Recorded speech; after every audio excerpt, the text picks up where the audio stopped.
Good afternoon, everybody. Thank you. Afternoon. Everybody's mics off, please. We're reverbing.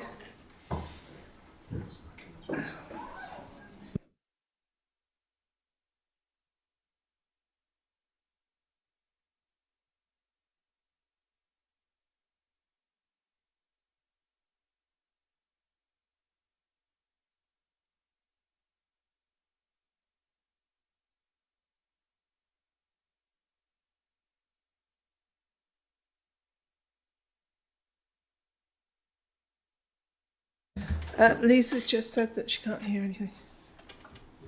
Lisa, can you hear us?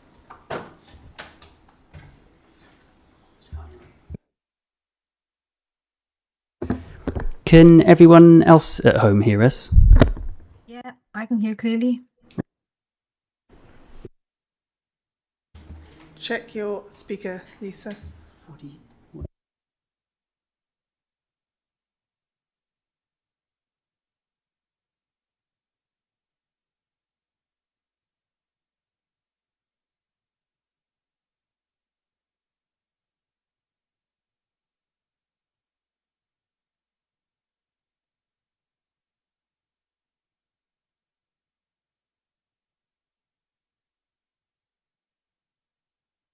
Okay, I think everything's working now, guys. So afternoon, everybody. Thank you very much for attending Place Scrutiny on the 6th of November.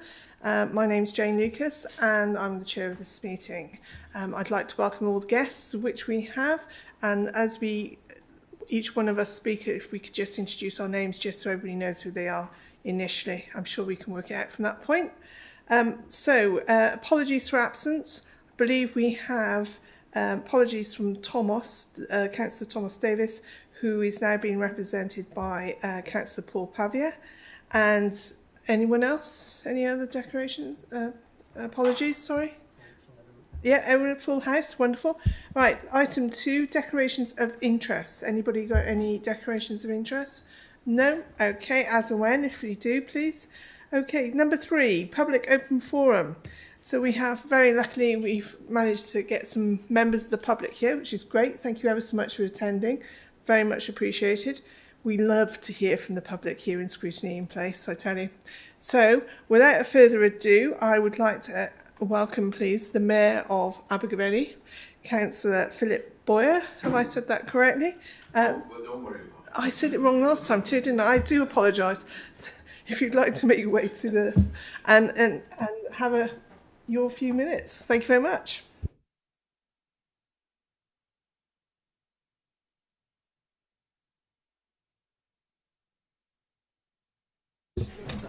Okay.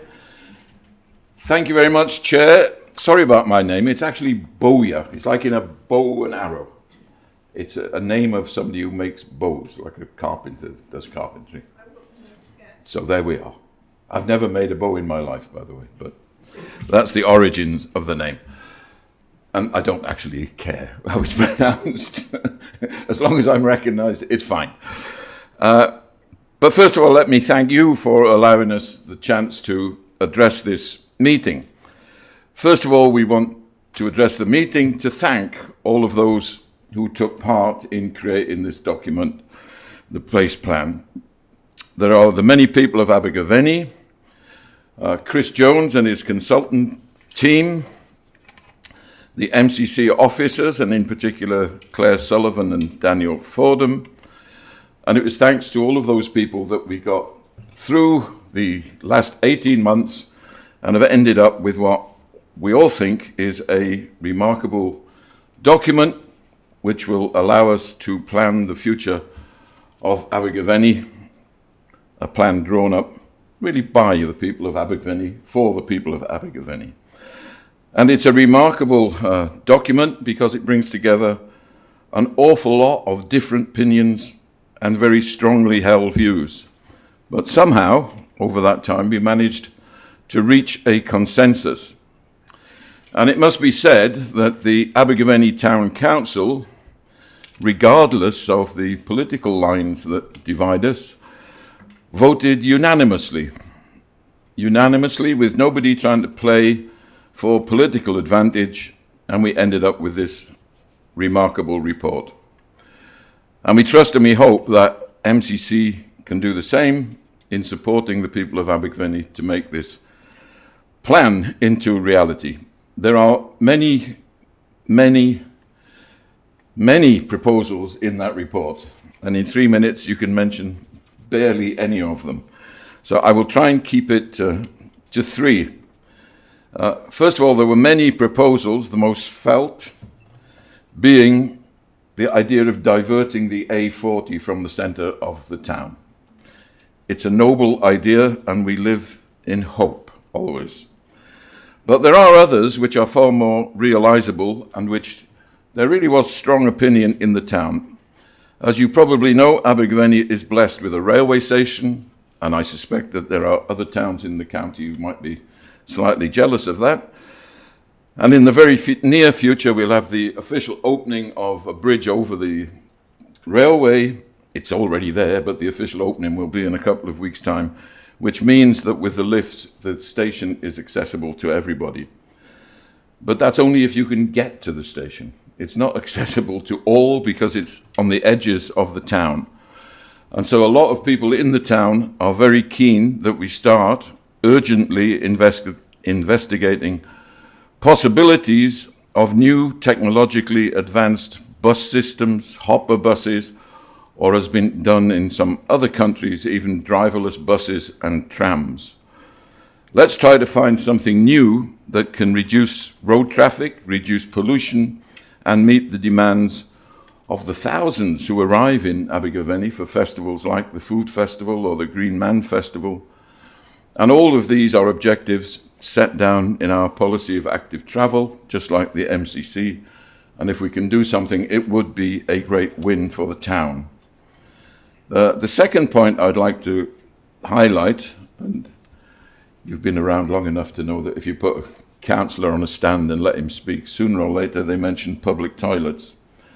But in Abergavenny, in our Castle Street car park, we have a toilet block that has reached the end of its days. A sad affair. We have a shop mobility cabin, which frankly is ready to disintegrate all of its own accord if action is not taken very soon. And we want to see that developed into a new hub with new toilets, in particular a changing places facility, a new shop mobility building fit for purpose, and a hub for the bicycles. It can be done, and it would meet the needs of those who need most in Abergavenny. And finally, I'd like to say something about the process itself. This was a quite incredible exercise in consultation. Over the time we were preparing this report, we met with special interest groups, with lots of interested individuals, groups with sight, hearing and mobility challenges, businesses and business groups, young people, event organisers. And we brought them together in a steering group, including many of these and also the representatives of Abergavenny Town Council and, of course, of the County Council. But all together, we think that probably more than 500 people were asked their opinion in one way or another during this consultation. Now, I'm an elected councillor, so I don't criticise elections, but I'm not a great believer that electing councillors every 4 or 5 years is the best form of democracy. We all know that the world seems to change overnight sometimes these days.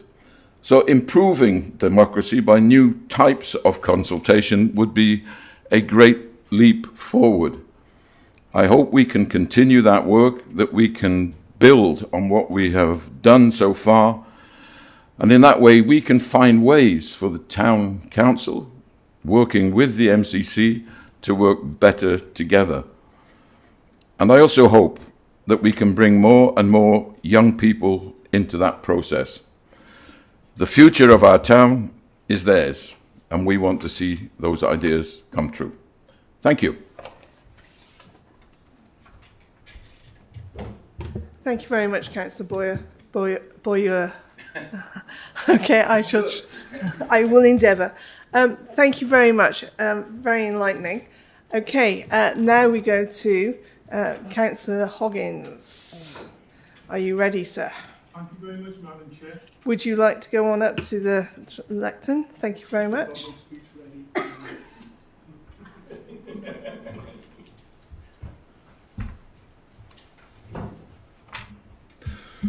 Thank you very much, Madam Chair, for the opportunity to address the Select Committee. I'm stood up here as a Monmouth Town Councillor, and I had the pleasure of chairing the steering group for the Monmouth Town Place Plan. And initially, similar to Councillor Bowyer, I'd like to thank members of MCC and MTC on their collaboration on this project, along with the officers of both organisations and the consultants who all work collaboratively to bring these plans together. So in terms of joint working, I believe it was a very good example. I can advise members that Monmouth Town Council has already formally adopted the plan. So we've already recognised the importance of this. The couple of points I would like to make, Councillor Bowyer's already made some points, and while we're on about it, yes, we have got railway station envy in Monmouth. I'd have to admit to that. Yeah. So I look forward to that being delivered within the near future. Although it didn't feature in our place plan, I'd have to say. There we are. I think the importance of the plan cannot be underestimated. For the organisations involved and for the residents of Monmouth and the visitors to Monmouth and the businesses of Monmouth, it helps to set priorities for the future. The other aspect not to be ignored is to have this plan adopted by both councils draws in funding. Because I think the bottom line to these plans is ultimately going to be funding. There are different schemes within there, some of them which have got lots of noughts after them, some of them with perhaps not so many. But there will be a need to draw in funding to make these deliver. And I think being proactive with the two councils working together can demonstrate to funding organisations that the councils are serious about bringing these improvements to their towns. And as I say, it is a common basis for MCC and MTC to deliver on the priorities within the towns. As with Abergavenny, and no doubt in the others, there was consultation undertaken. I might be a little bit cynical, I might be getting old, but I suspect when it comes out, there will be detractors who will say you should have done X, Y, and Z. I think to some degree we've got to accept that we went through a consultation process. The opportunity was there, not more than once, more than twice, numerous opportunities for people to comment, and they had that opportunity. So I don't think we should get cold feet when we start to actually push some of these aspects of the plan to delivery. And that's another point I probably should make, is the need to deliver on the projects.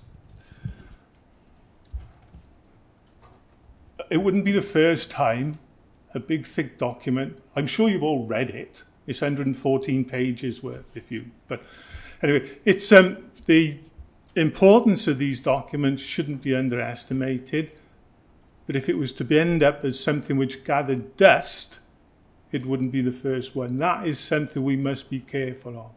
It will become a living document. It will change as we go along. The point's already been made. Things change, and you have to change to reflect that. But overall, it sets a direction for us to travel in. But to start to deliver on some of the projects is important. Otherwise, people might say, well, I hope you enjoyed it. but nothing's happening. So we need to actually deliver on some of it. So some are underway, and we look forward to the County Council, Town Council working to get funding in from other organisations over the years to deliver more aspects of the project. I think in summing up, I'd have to say that I think the towns perhaps reflect the prosperity of the county to some degree. So our towns, investment in our towns is not lost. They are something which is important to us. There's no doubt that retail centres are struggling, and we need to do whatever we can to help those centres to thrive in what is becoming a particularly fierce market. So the more we can put into that and be seen to put into that, the better. So I would only encourage MCC to commit to it and for us to work together in the future to deliver on these projects. Thank you, Madam Chair. Thank you, Councillor Hoggins. Wonderful, thank you. Okay, that takes us to the next member of the public, which is Steve. I always say your surname. I have a problem with names. I do apologise, everybody. It's my dyslexia pronunciation problem. Pospicelli. Nearly? Not even close. I love that. Don't worry. You can correct me up there. Thank you ever so much. I'm glad we're having a fun time, guys. It makes it much more easy.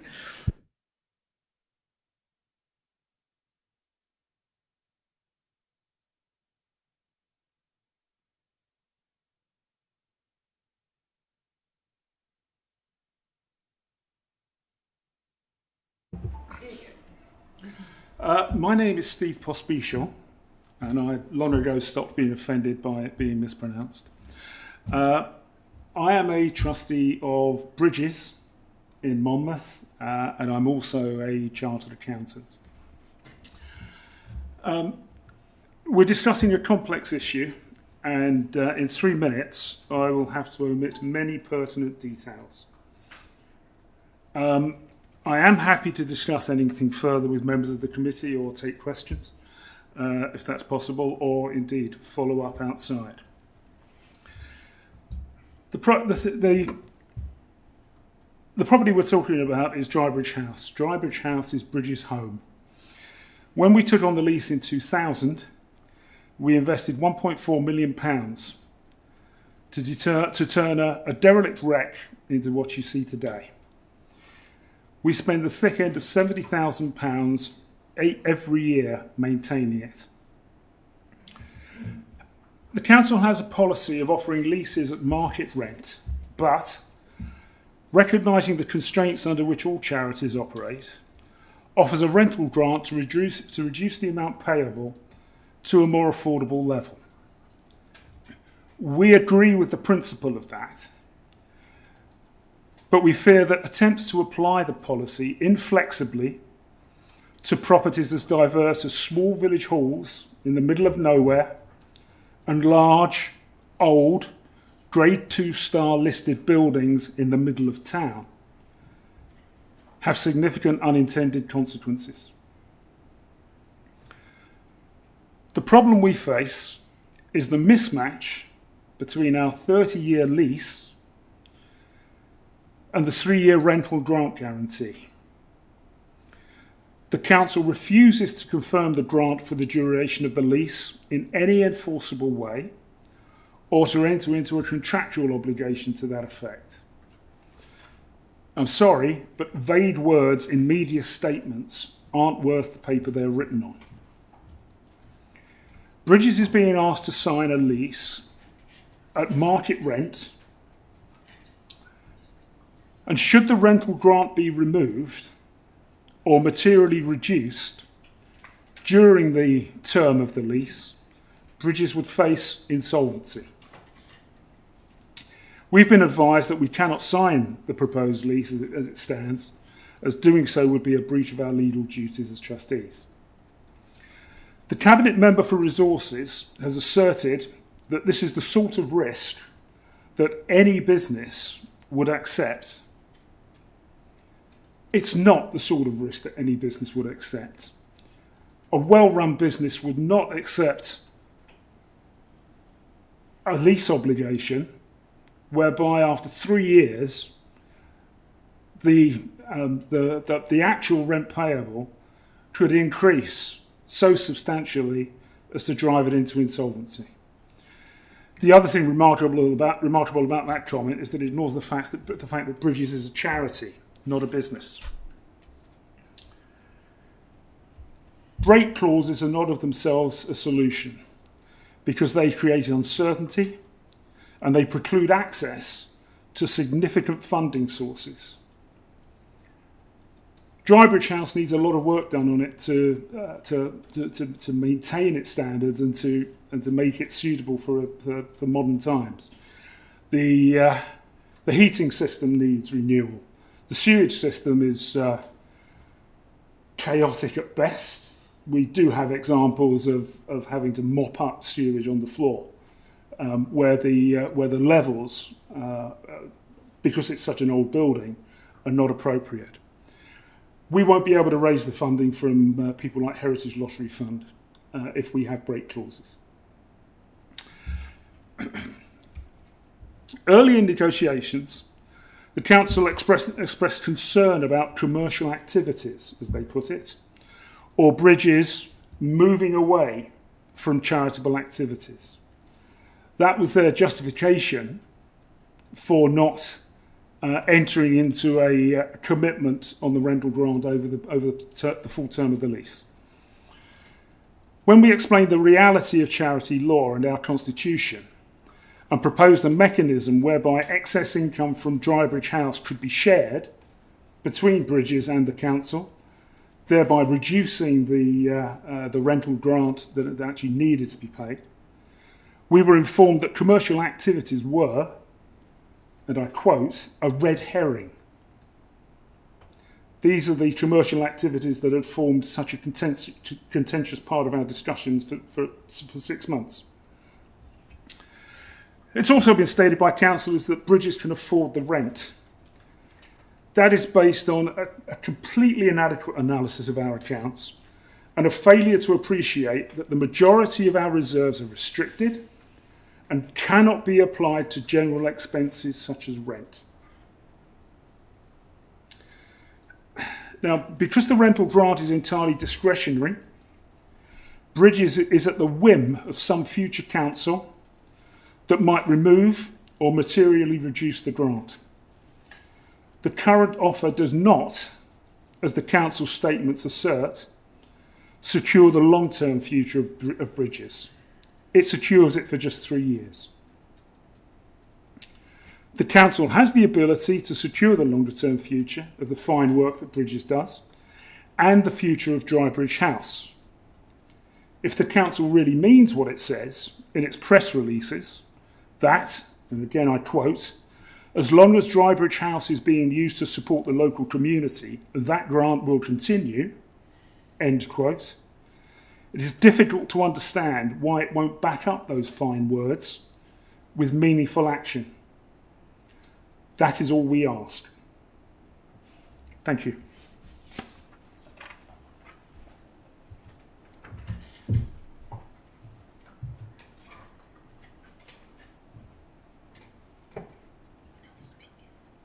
Okay, does anybody have any questions for anybody there in reference to that? No?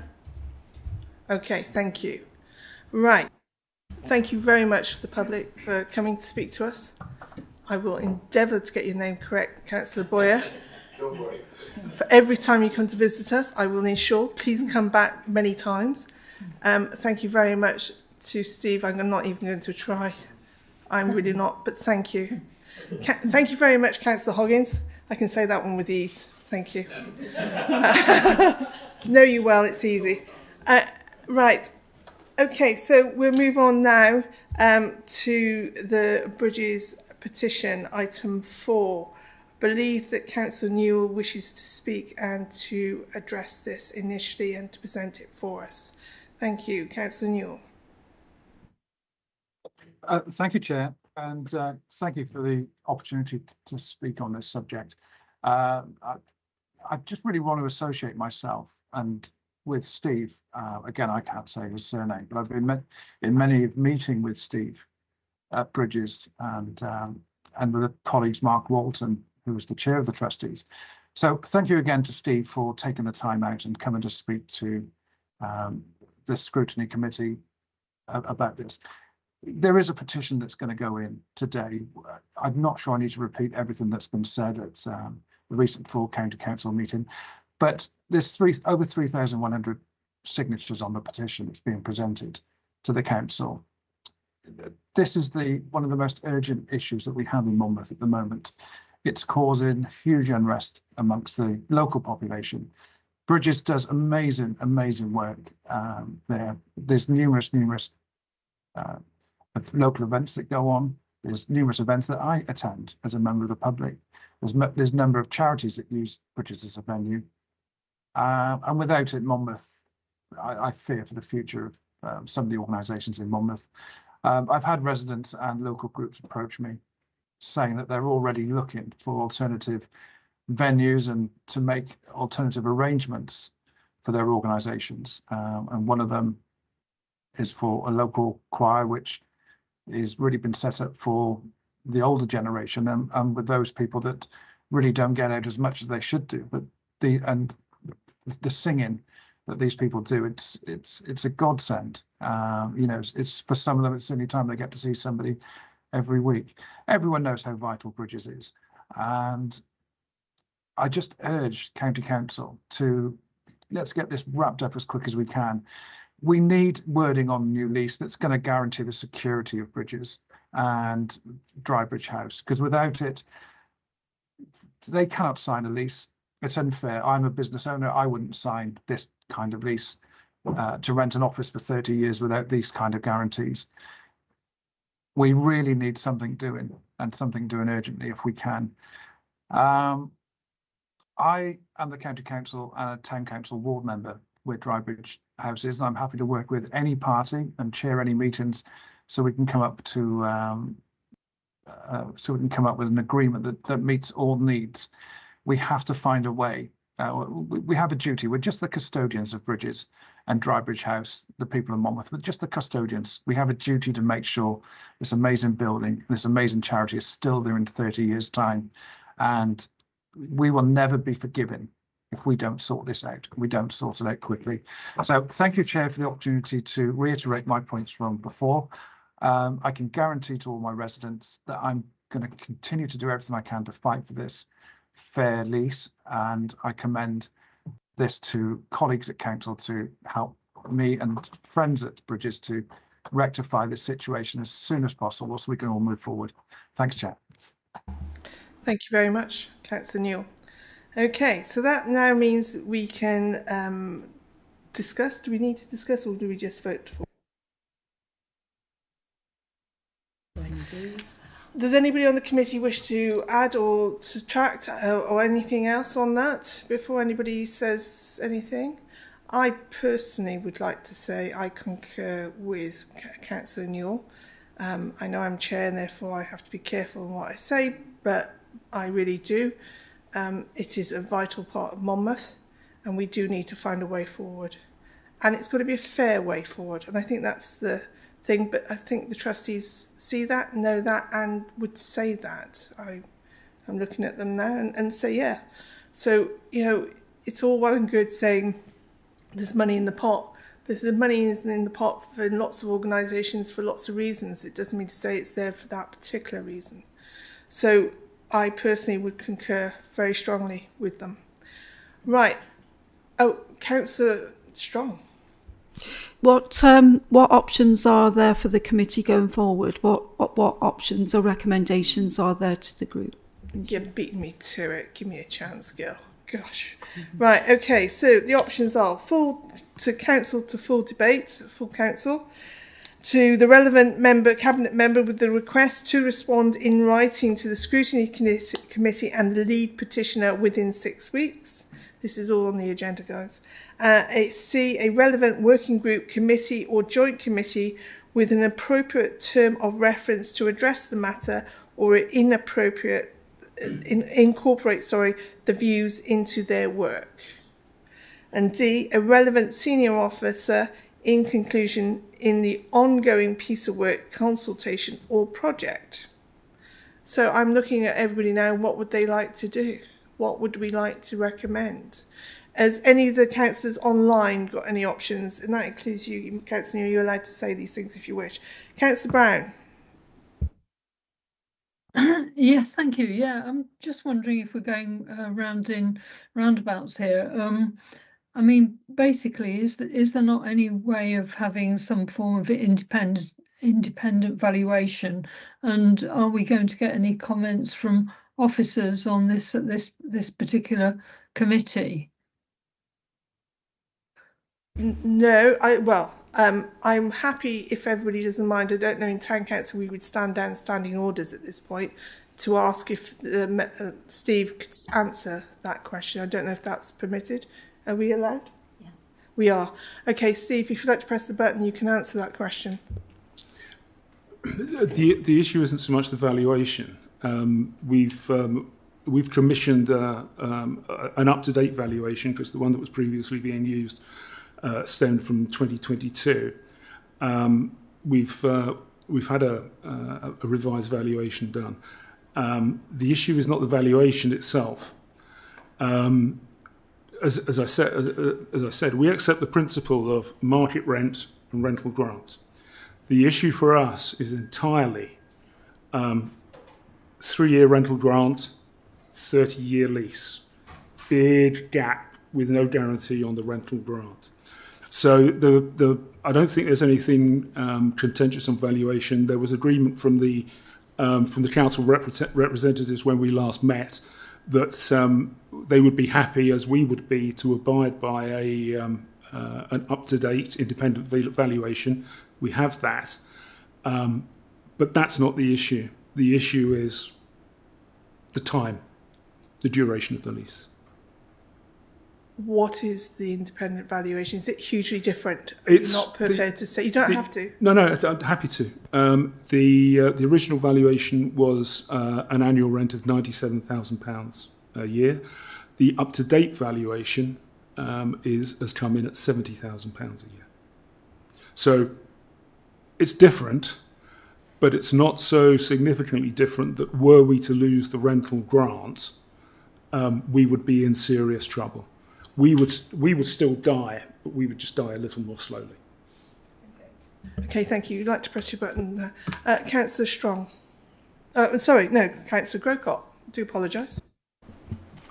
Thank you, Chair. I don't mind for 1 second.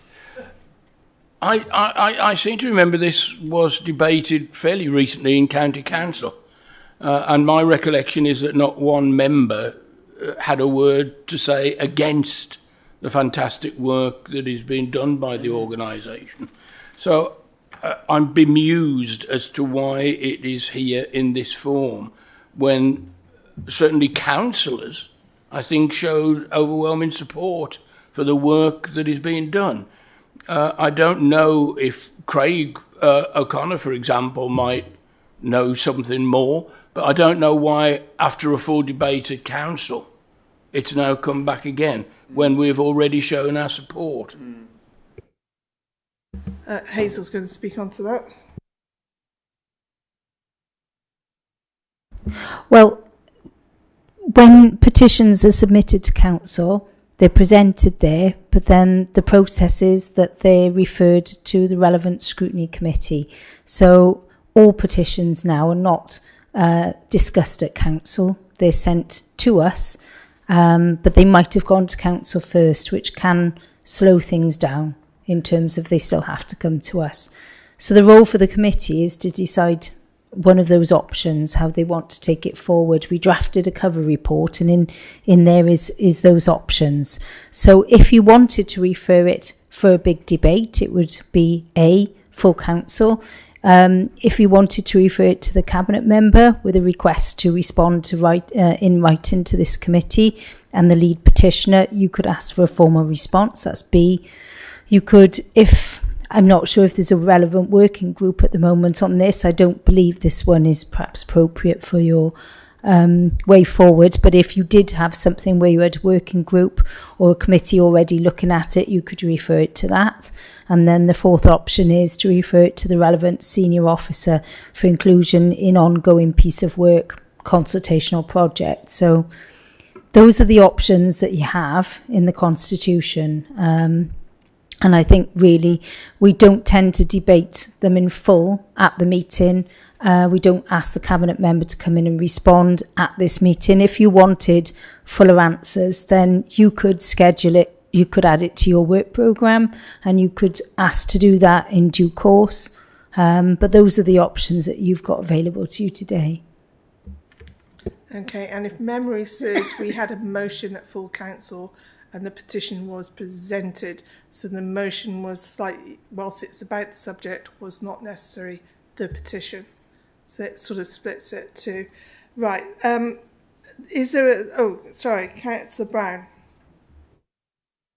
Yeah, I mean, I was just wondering about the suggestion of a relevant working group incorporating the Cabinet member, the head of landlord services, and some Monmouth County councillors, because, and then for them to report back their findings. I would have thought that that might be helpful. I mean, obviously it's a suggestion for the Monmouth Monmouth councillors, county councillors to consider, but I would have thought possibly involving more people in the discussion, particularly from the Monmouth county councillors from the Monmouth area may assist. It's just a suggestion. Thank you. But I think it's important to report back to this committee as well. Okay, thank you.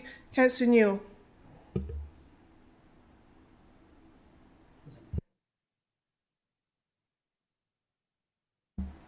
You're on mute, Martin. On mute. Thank you, Chair. My apologies there. With your permission, Chair, if I could just reply briefly to Councillor Grewcock. The motion at the full council was, we all agreed 100% that Bridges is doing an excellent job, and that we agreed that Monmouthshire County Council would offer a fair lease to Bridges. So I think we're now 2 or 3 months on from that. So I think the discussions now need to be, and I'm sure I speak for my friends at the trustees, that we need to put some meat on the bone. This is just dragging on and causing so much uncertainty. So yes, we all agree they need a fair lease. Yes, we agree they're doing amazing work and we don't want to lose Bridges. But now as councillors, we now have to put some meat on the bone, if that's the right expression. And I urge colleagues to do that as quickly as possible. Thank you again, Chair. Thank you, Councillor Bryn. Yeah, I just wanted to concur with Councillor Brown, really, as it seems the other two options have already been played out and we're still at an impasse. And so that's the only option that we've not tried yet. As we don't want to delay this any longer. Is that an option to form some kind of task and finish group and get this sorted sooner rather than later?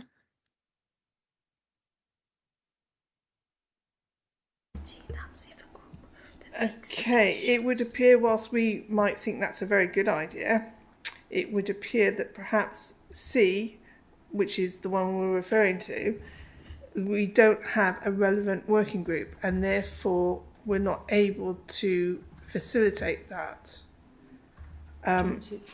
Yeah. Yeah. Option C would be, your roles are to refer A, B, C or D, to refer it to. So in that case, C would be a relevant working group. Well, we don't have a working group that's set up that's looking at this. If this was, I don't know, say you had a petition in relation to the placemaking plans and you already had groups that were doing the placemaking plans and you had contributions on that, then you'd be perhaps referring something to that group. But this option C is assuming that an actual group is existing that is leading on that at the moment. So I might ask Nick if there is any such group at the moment. I think he's shaking his head. We can't, so it's not an option to form a task and finish group just specifically for this item. It's just we're going round in circles. The other two options have already been done, haven't they? No, no, the committee wouldn't be able to do that because this is referring it. It's outside of the committee's decision making. We don't make decisions in scrutiny. So your options are to refer it to such a group, if it existed, that was making a decision on that. And I've had a shake from the head of Nick that there isn't such a working group that is leading on that work. So that option isn't really available to you. You could refer it to the senior officer, or you could refer it to the cabinet member, which is option B, and you could have an answer back to this committee. And by doing so, you would be adding it to your forward work programme. Okay, I have to ask the silly question why, before anybody asks what is a silly question, to me this one is, why can't we not create a working group? But Councillor Dimmock, you wish to speak, please. Yeah, that was going to be my question. Who would be the working group? And then obviously, as Hazel has just covered it off a little bit more, could we not ask the cabinet member or officer to create a working group? So, yeah. So under B, you could refer it to the relevant cabinet member with a request to respond to in writing. You could, under that, say, well, we think you should have a working group, but it's outside of scrutiny's remit. It's an executive decision-making function. So to have a working group to almost give effect of a decision that you have no powers, that's not an option. You can refer it to a group if such a group existed that was discussing this, which we've agreed there isn't. So those are generic options that apply to all petitions. So you need to select the one that's most appropriate in this given circumstance. Okay, in order not to keep holding this on, Councillor Brown, do you have anything shortly to add to that? Yeah, I come in now? Councillor Brown's already spoken, and I've not had a chance to speak. She's coming in a second time. I mean, normally it is, you have one chance to speak in reality. Fair enough. If you want to go before me, Councillor Thomas, please. Thanks. I understand the concerns that have been put forward. I don't live in Monmouth. I live in Abergavenny, but I've been to Bridges on a number of occasions. I really appreciate the work that goes on there, and certainly I wouldn't want to see an end to that. But as Councillor Groke had said earlier, we debated this at full council a short time ago. We're talking about expediting this, about moving things forward. In my opinion, what I would propose is that we go for option B, that it is referred back to the cabinet member from this scrutiny committee, and that then, if people want to say that they want a working group set up, that can possibly be proposed. But I do think, in the first instance, let's go back to the cabinet member for his full response from the concerns that have been raised today, from the petition, from the input today, and obviously the concerns that some of the councillors have put in today, some of them obviously from Monmouth itself, who've got a closer handle on it. But in my opinion, that is the quickest way to expedite things, is to go to the cabinet member for a written report. Thanks. Diolch yn fawr. Okay, thank you. Unless Councillor Dimmock has something different to add, Councillor Dimmock? Well, my preferred option then, if there isn't a working group who can review this, is for it to go back to full council. Thank you. Okay, so that sort of takes us round the circle again, as Councillor Thomas was trying to sort of navigate a little. Yeah, interesting. Is it possible that we could put the caveat on option B that we create a working group? Would that help? And does anybody feel strongly against that? Councillor Dimmock, how do you feel?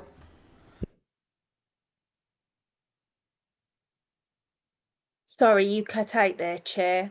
Okay, well, it appears that Hazel wants to say something as well.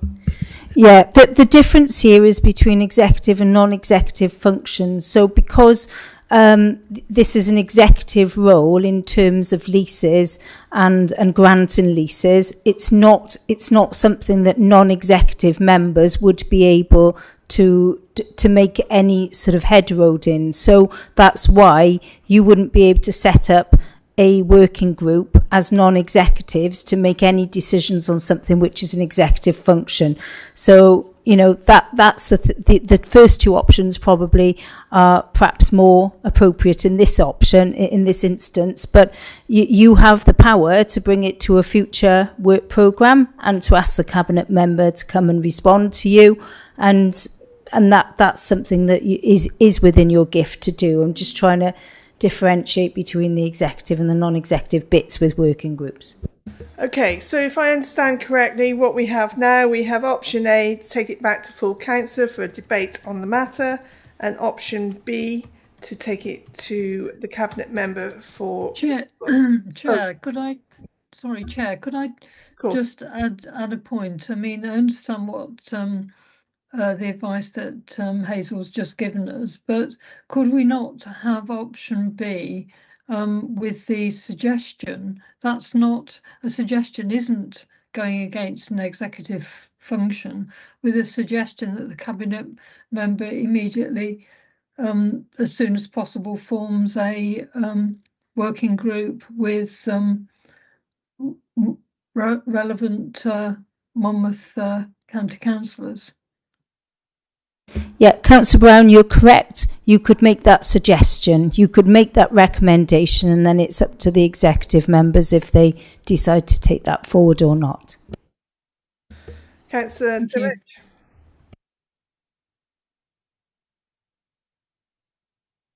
Your hand's still up, Lisa. I don't know if you wanted to speak. Okay. Councillor Thomas, did you still wish to speak? Nope. Okay. No. So I think we've done that now. So it now comes down to a vote. What do we all want to do? So do we want option A, debate at full council, option B with the caveat that we suggest, is that the right word? I've forgotten the word. Suggest that such a committee working group is created. How do we wish to vote? Are we going to just vote on this? Right, so who's for option A? To take it back to full council. Anybody? Who have we got? Councillor Dimmock. Anyone else? No. Okay. Right. Option B with the hopeful suggestion of creating a working group and taking it forward as suggested by Hazel and inferred by Councillor Thomas. Is that okay with everybody? Hands for that one? Yep. Yeah, okay. So option B, it goes. Okay.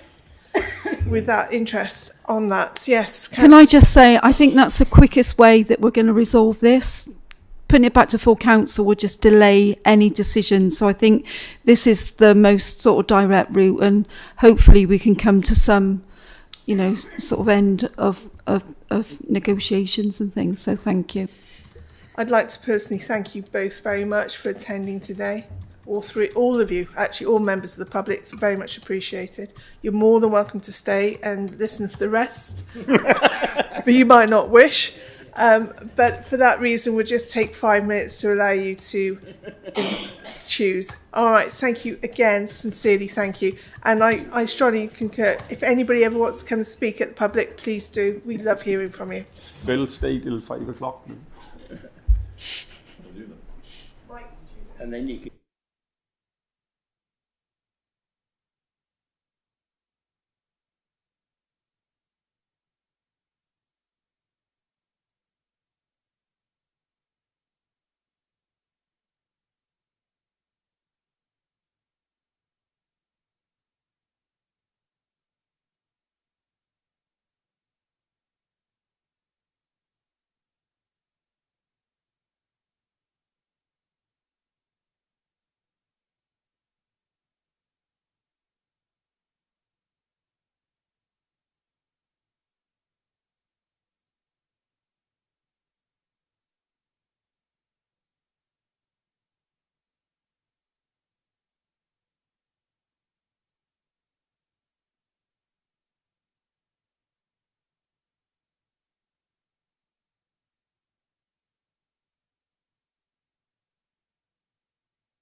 Okay, I think we're all ready to get going again, please. All right. Councillor Grocott, you taking my name in vain? I don't know. Right. Item 5, placemaking plans. Dan, would you like to present, please? Thank you very much.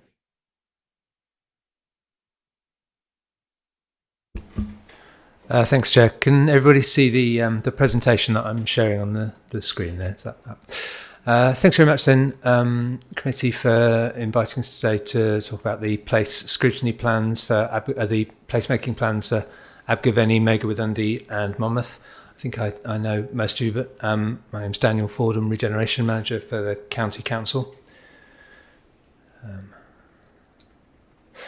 So just to give I'll give a brief overview of placemaking plans, the principles behind them, the process that we've been through in developing the 3 plans that we've been working on over the last 12 or 18 months, and just a flavour of the content of those plans. As you may have seen, they're substantial documents, and I don't propose to go through them in detail today. And then obviously happy to take any questions or comments at the end of that. Just as an overview then, it's worth saying a bit perhaps about what placemaking is then in the context of developing placemaking plans. Placemaking is an approach to developing and improving places in general that's promoted by the Welsh Government and others. That's about taking a holistic view of that place and trying to take into account the needs of all of the people who use that place in whatever way, or who might use that place, so that it meets the needs of those people as broadly as possible, so that it can promote prosperity, health, happiness and well-being. So those are the principles of placemaking. Placemaking plans then are strategic documents typically focusing on a town or a city centre, which take those principles and seek to apply them to that particular place. Really important point on this, and it's one that has already been referenced by Councillors Bowyer and Councillor Hoggins at the beginning, is that is and should be a community-led process. So those placemaking plans should be shaped and directed by local communities, and I hope that has formed an important part, as it is at the centre of the placemaking plans that we're talking about today. Typically, a placemaking plan will include, I suppose, 3 core elements. The first is a vision, a shared view of what success looks like, of what we are seeking, what a community is seeking to achieve through the development and, importantly, the implementation of a placemaking plan. Secondly, a shared analysis of the challenges and the opportunities. What are the problems in this place that we are seeking to address through a placemaking plan, and what are the opportunities that we are looking to make the most of? And then third, and perhaps the most important part, an action plan. What are the projects, what are the interventions by which the partners in the development and delivery of a placemaking plan will bring that vision about, will address those challenges, make the most of those opportunities. I think there is merit in itself in bringing partners together to form a shared view of that vision and of those challenges and opportunities in that action plan, but it's a kind of pragmatic reason as well for developing placemaking plans in Wales, which is that placemaking plans are required in order for a particular place to be eligible for Welsh Government regeneration funding. So in order for a town to have access to the Welsh Government Transforming Towns programme, they either need to have a placemaking plan or at least to be in the process of developing a placemaking plan. So it's essential for that element, but having that strategic overview and that demonstrates that partners and communities have come together to develop a placemaking plan will often also help to bring in and then to prioritise other sources of funding in addition to Welsh Government. So in terms of the 3 placemaking plans that we've been developing over the last year and a half, the development of those plans was an action in the Council's community and corporate plan, and that's in the context of existing placemaking plans in 2 of the 6 towns across the county. So Chepstow and Usk have documents that serve as placemaking plans, and we've been working on the delivery of those plans with local partners for 2 or 3 years. In Caldicot, the Town Centre Regeneration Strategy from 2018 or so has effectively served as a placemaking plan, but we're just getting started working with Caldicot Town Council on the development of a replacement placemaking plan there. So these three in Abergavenny, Megawith, and Monmouth complete the set in order that all of our town centres have that kind of placemaking strategy in place. The placemaking plans have been co-produced, jointly funded with town councils in partnership with business groups and with other key stakeholders. So it's been very much that kind of community-focused process. And we collectively appointed a team of consultants led by Chris Jones Regeneration about 18 months ago to work with us and with the town councils in developing the placemaking plans. That appointment came at the end of a very competitive tendering process. We had a lot of interest from potential suppliers and some really high quality submissions, so we were able to choose from a really strong field in appointing consultants to support us in the development of that plan. So in terms of the process then that we've been through over the last 18 months, the development of those plans in the three towns, they've been happening broadly speaking in parallel, and in each place we've been through the same kind of 5 stages in developing the placemaking plan. Firstly, about making sure that there is that shared understanding of the place and of its challenges and opportunities, which has included looking carefully at current strategy and policy, making sure we understand what are the programs and the projects that are already in place or in development for that town, understanding the kind of key data and statistics about that town in terms of its economic performance, its demographics and so on. And then really importantly, and this is a theme that runs throughout, working with stakeholders. So we held early workshops with stakeholders. We spent time on the ground in the town centre with stakeholders to make sure that we have a good understanding and a shared understanding of their views on the needs of the place. The second stage, visioning and visualising. So starting to think again, working closely with stakeholders about what what that vision is. What are we aiming towards? What are and what are the projects and initiatives that might form part of this plan, and then reviewing them in a series of workshops with stakeholders. The third element then, although that stakeholder engagement has been an important part of the process throughout, there was then a much broader community consultation, which I'll talk a bit about in a few minutes, which really informed the plan in its final stages.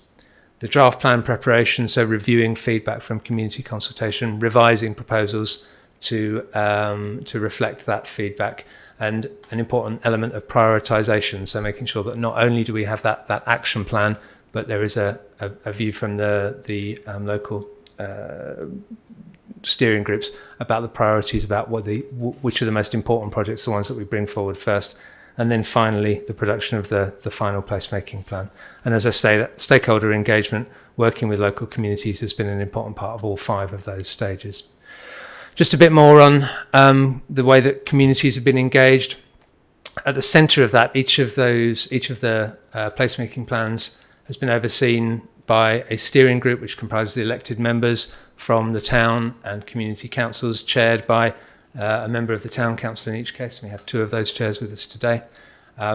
Those steering groups have also included businesses, representatives from business organisations in the towns, and other key groups that are active in those town centres. So the steering groups themselves have been at the centre of that kind of stakeholder and community engagement, with members of the steering groups representing their communities in their participation in that steering group.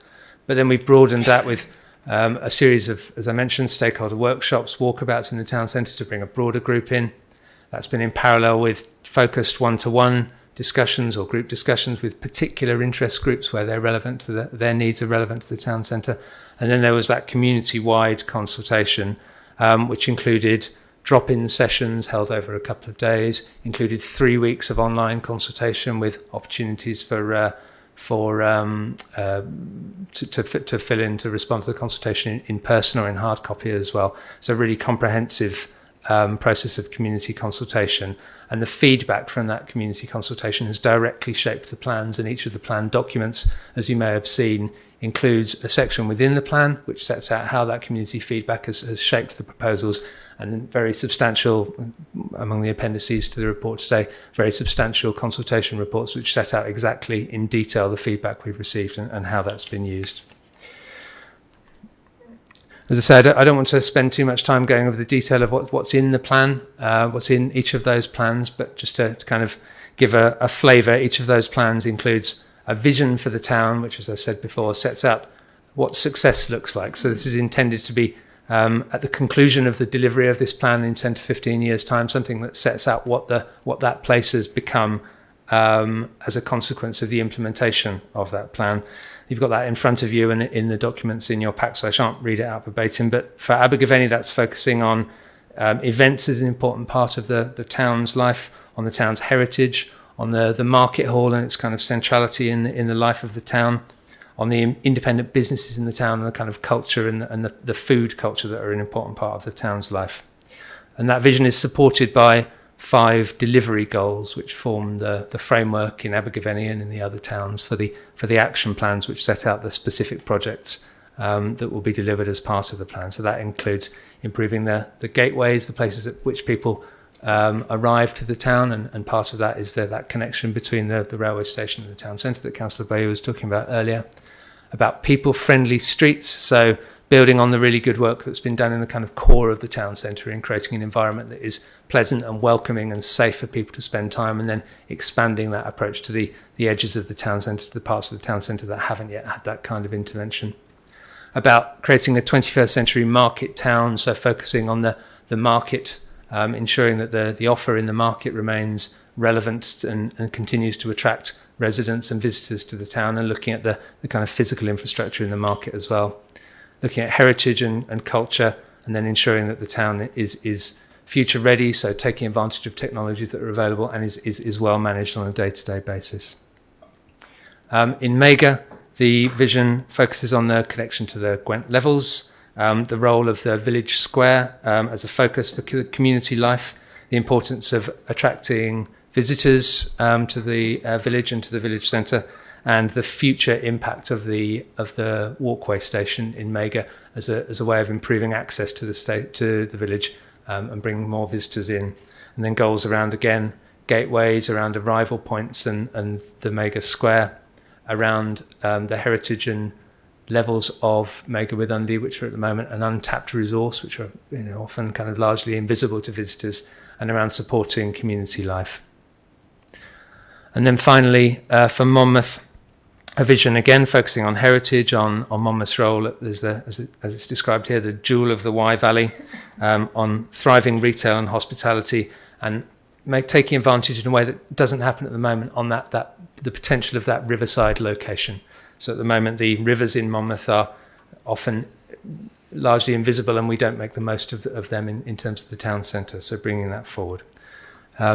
Delivery goals around that lively town centre, history and rivers, around projects that bring out community spirit and ensure that residents can play an active role in shaping the town centre and in making decisions around welcome, and again around future readiness and management. So finally, briefly on delivery and funding. Elsewhere where we've developed placemaking plans, local delivery groups have been established, in some ways replicating the membership of the steering groups which have overseen the development of the plans, so bringing together town and county councils, and in some cases other partners, whether that's businesses, other community groups and so on. And we'd expect and recommend that delivery groups like that would be established in each of these 3 towns, in Abergavenny, Mega Withundi and in Monmouth.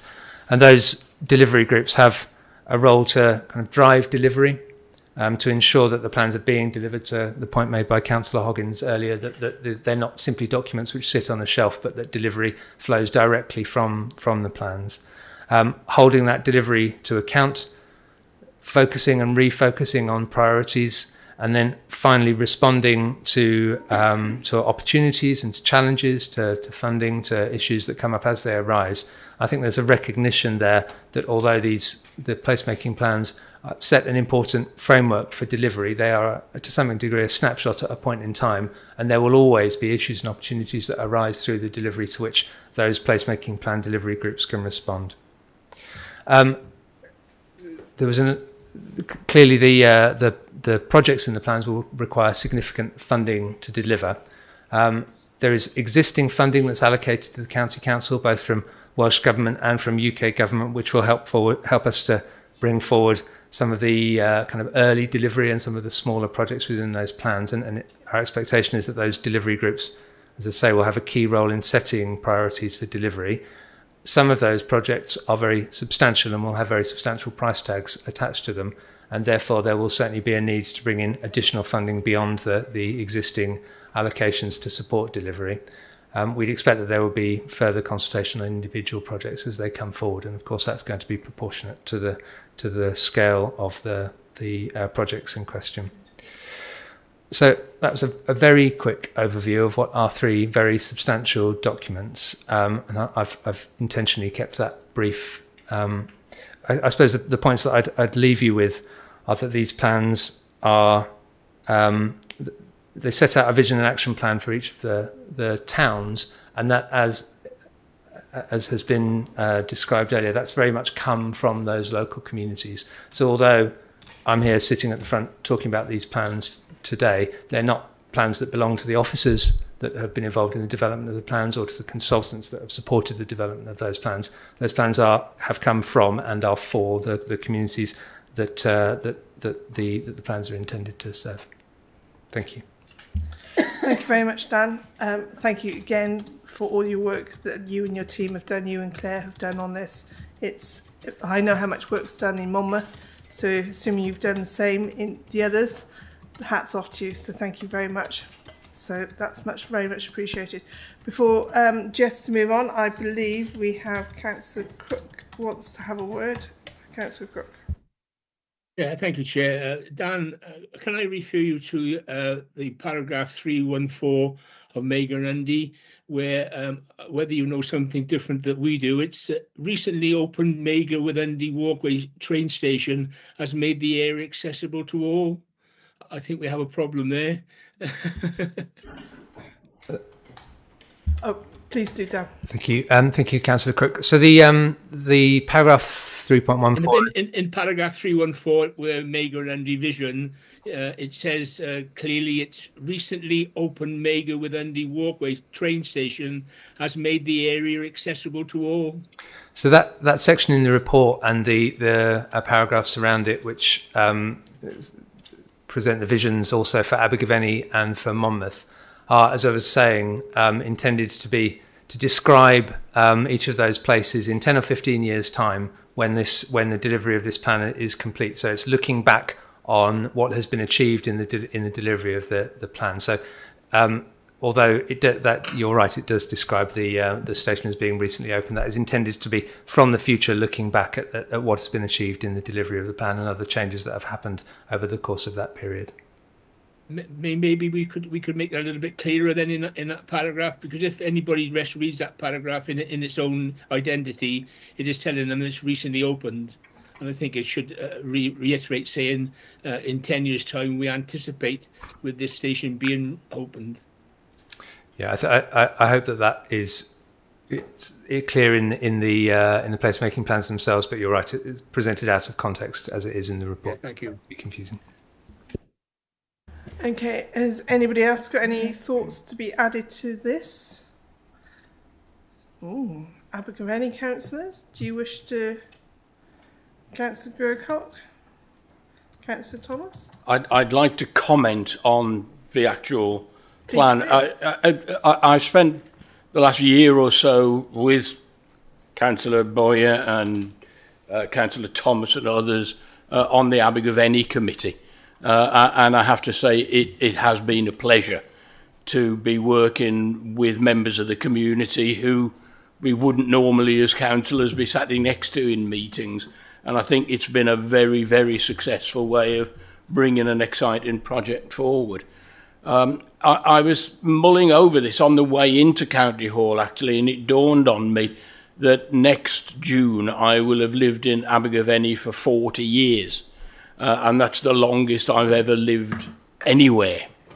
And I suspect they will need to carry me out of Abergavenny because it is a very exciting and fulfilling place to live. And I'm sure that most of us who represent communities in this place will feel exactly the same about their communities. But just thinking what Dan was saying about the purposes of the exercise, and one of them, I think, is to make people want to live and be proud of the place where they live. And I think that in the 40 years I've lived in Abergavenny and look for positive achievements, probably the greatest is that I established a branch of the West Bromwich Albion Supporters Club. But beyond that, Abergavenny is, within that comparatively short time in its history, a very different place to when I moved there. And in very recent times, for example, the virtual banning of traffic from the town centre has had the most remarkable transformation effect. And yet there were fairly prominent members of the local business community who opposed that and said that we should still be having huge buses travelling through a road that you could, jump across without stepping in the middle. Outside Barclays Bank, for example, very, very narrow little road. And I'm sure when my grandchildren grow up and they look at photographs of Abergavenny, they would say, no, you could never have got traffic through there. And yet people objected to stopping it. It has been, and I think it's true of all our local towns, they have been famous through history, usually for very positive reasons. But it is extraordinary to look back over the history of a town like Abergavenny and think that back in the days of Owain Glyndŵr, that some local town people actually opened the gate of Abergavenny at midnight to let him into the town to set fire to it. This is the stuff of history, isn't it? And that same street is still there today, and is still, providing an important through route for traffic through the town. And you could go on and give so many examples of how these communities that we live in have remained vibrant over centuries. I used to love the hymns of Mrs. Alexander when I was a child. And it amazes me that there are people in Abergavenny who don't realise that is it all things bright and beautiful, but the verse that goes on about the purple-headed mountain, the river flowing by, the mountain is actually the Bloringe and the river is the Usk. And she lived at the big house on the edge of Abergavenny and is describing the Bloringe. And I've seen competitions in a national paper that said, what is the one word in the English language that doesn't have any other word that rhymes with it? And the answer was supposed to be Bloringe. Oh no, it's orange. That's right. It is the only other. But I knew the person that had set this, and I said, no, there's actually two, because the mountain outside Abergavenny rhymes with orange as well. So I think that what this report will enable us to do is to take our communities forward through the 21st century as proud as those people from times gone by who created these vibrant towns and communities. And it's not that long ago that Abergavenny wasn't bigger than Cardiff. And that Lord Llanover, as the Clerk of Works in Parliament, was opening what we now call the Victoria Tower, but which most people still know as Big Ben. And Ben Hall was Lord Llanover. And his wife invented the ridiculous tall Welsh ladies' hats. This is the stuff of pride. And I think that probably more than any other area I have lived in my lifetime, to come back to where I started, I think that this area probably has more pride in its history and its past that is still seeing us proudly march forward through the 21st century. And I really do commend the people that have written this report. And now the next step, of course, is to put it into practice, and let's continue that fantastic history that we've got in this part of Wales. Thank you. I think we all learnt something there. I will never sing All King's Bright and Beautiful ever again without thinking of that, I promise. Okay. Anyone else? Tudor. Sorry, Councillor Thomas. Thanks. I'm not going to wax as lyrical as Martin Grogan, Councillor Martin Grogan has. I've lived in the town probably 43 years, I think, or more. So, yes, I know the town well. The key thing that I would say is I think it's been a good process in terms of working together with county councillors, town councillors, local groups, in Abergavenny Pro-Mobility Group, so that all aspects of the plan were scrutinised by a wide variety of people. And good discussion. And I think at this stage now, what I would say very briefly is just to commend it and not, in a sense, to try to in any way start changing things. We've got to an agreement. I think it very much builds on what Councillor Grogan said, the pedestrianisation, which came in, excuse me, from about 2017 on, transformed the centre of the town, made it much more pedestrian friendly, user friendly. And I think this place plan now is going to add to that, particularly in terms of the gateways, of making it a more pleasant experience to actually get into the town, building on things like Bailey Park, which is the jewel in the crown, really, of the town, lovely green space, and to make that even more sort of accessible.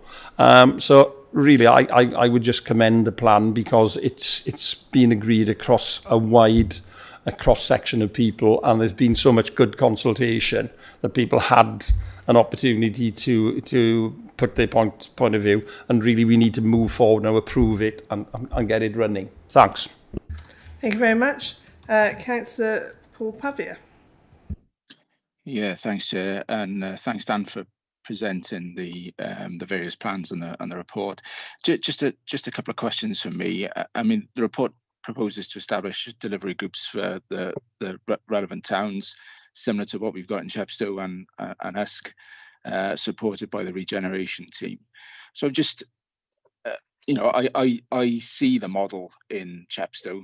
I've been involved in that, but it's just ensuring that how these groups have the authority, capacity and continuity to move from planning to actual delivery, particularly where the large-scale projects require coordination across multiple funding sources and agencies. And from Chepstow's perspective, and Dan will know this, issues around funding for the Chepstow railway station is a key element there, where there's a lot of agencies being brought in. And I suppose the other thing is in relation to the regeneration team. Each of the towns now are going to have their own respective plan, and I understand the rationale for doing that, particularly in terms of securing Welsh Government money, but it's also given us the confidence that the regeneration team has the capacity to meet the aspirations within these plans for all 5 towns, essentially. And I know you said there's work to be done on the Caldecott one, on the Caldecott plan, but do you feel, can you give us the assurance really that there's enough capacity in the regeneration team to drive all these various projects forward? That's my second question, Chair, and it's been fantastic that this consultation exercise has showed strong level of public engagement across the towns. But what is the mechanisms that are going to be put in place to maintain this level of resident of business participation during the delivery phase? And how will community input influence future project sequencing? Thanks, Chair. Thank you very much. Dan, if you'd like to.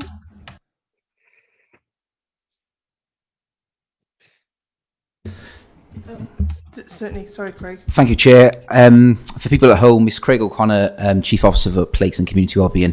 Thanks for the question, Councillor Pavia. With regards to resources, it's quite timely, actually. It's exactly this conversation that me and Dan Ford were having yesterday about the next stage. Once the Cabinet consider adopting these plans at a county level in December, I think the next stage is all about delivery, and we want to work with the delivery groups to set up the next stage in terms of setting up those delivery groups, and then consider whether we do have additional resource and what we need going forward to enable it. So your question is very, very timely, and it's definitely something which is on my mind as Chief Officer, and something that we do need to think about as we progress. Obviously, the funding, and we need to speak to different people in terms of the way we get the funding for that and how we deliver it. But I haven't got a direct answer for you. I think the main point is that it's certainly under review. It's certainly a timely question, and it's something that we need to consider as we move into the next stage, which is critical in terms of making these plans a reality and making these places thrive ultimately, which is what the objective is. Thanks, Craig. And, I mean, just to add to that, although the regeneration team has, from an officer point of view within the County Council, led the work on the development of these plans and has a role to play both in supporting the delivery groups going forward and in delivery of some elements of the plans. It's important to emphasise, and probably this is something that I should have mentioned, drawn attention to in the presentation at the beginning, these are not intended to be plans that are delivered, so and you'll be familiar with this from the Chepstow experience, not intended to be plans which are delivered solely by the County Council.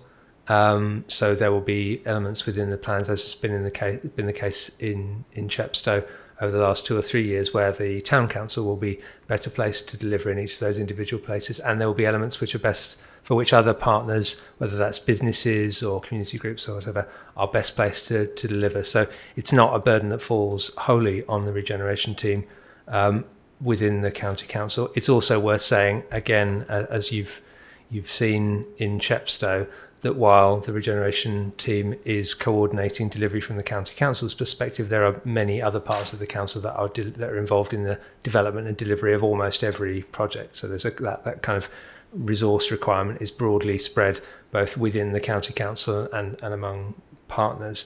And that on your point about coordination of funding, that's been critical in bringing funding in from different sources and coordinating that funding for the delivery of individual projects.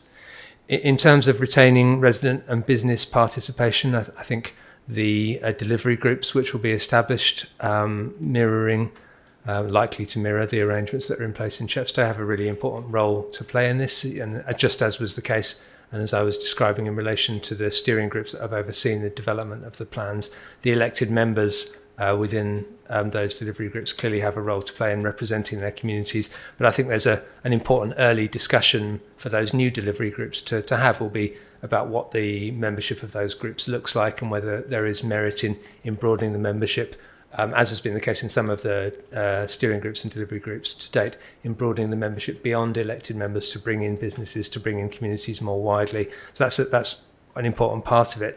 But I think, that we talk about placemaking plans, and while I get excited about them and people in this room appear to as well, they can be quite abstract things. I think the stuff that engages people is the delivery of individual projects, and I think that's where the emphasis in terms of continued engagement with residents is likely to fall.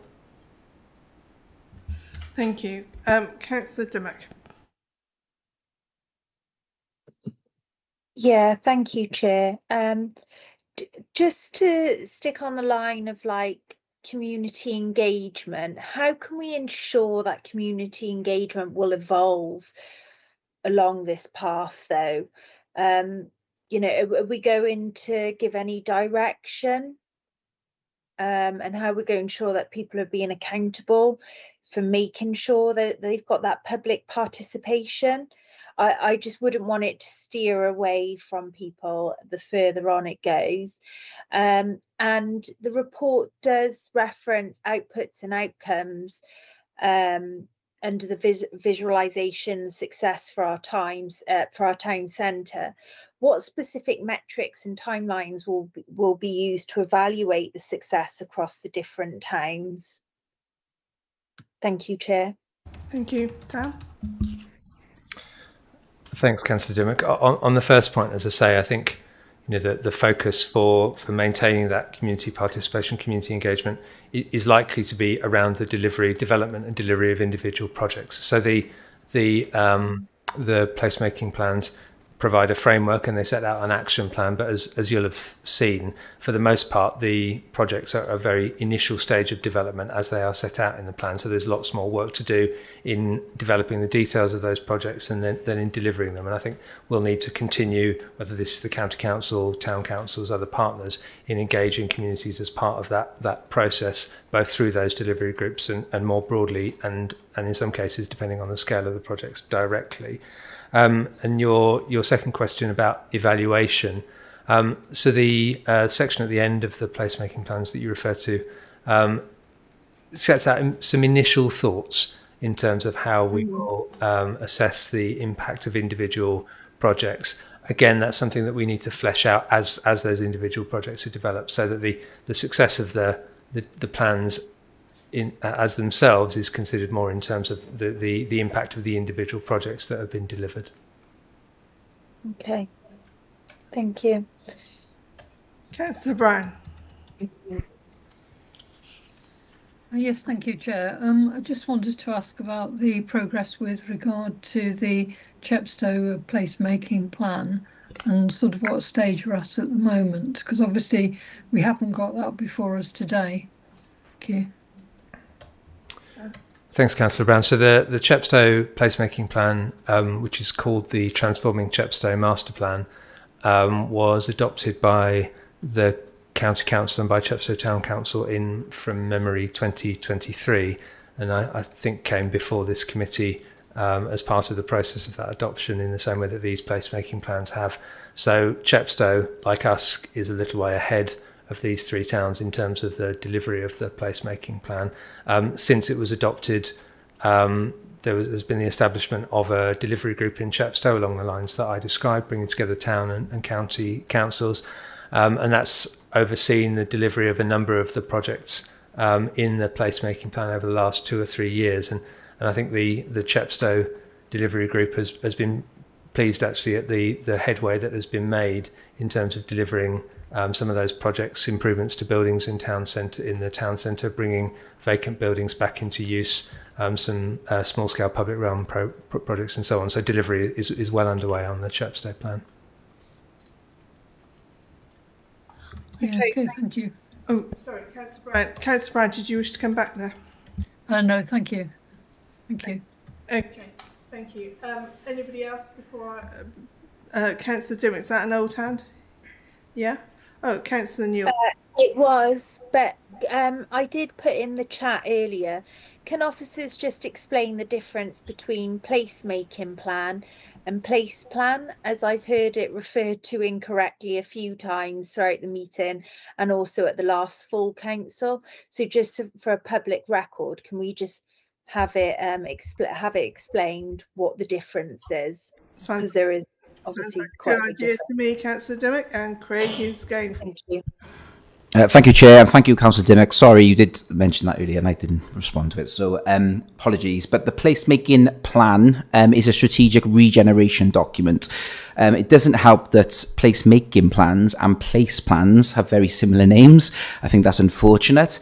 But placemaking plans, which is before the committee today, is all about strategic regeneration, how we enhance our town centres and how we make our town centres thrive via vitality and viability, basically. And then place plans are locally level guidance in relation to development and land use issues. So very much relating to planning and supplementary sort of planning guidance in relation to planning decisions, and need to sort of firmly align with the planning framework of the county council. So they are two different things. It's unhelpful that they are very similarly named. Placemaking, very much about regeneration, improvements to town centres. Place plans, about land use development, local decision making. Hopefully that's given a bit of clarity. But yes, it is unfortunate with the names, unfortunately. Thank you. Thank you. Councillor Newell. Thank you, Chair. Mine it's not really a point, it's just really a note of thanks. Firstly, to Councillor Roger Hoggins for chairing the group and for his taking the time out to present and speak to council colleagues today. And also to Craig and Dan and your team and your colleagues for putting this report together.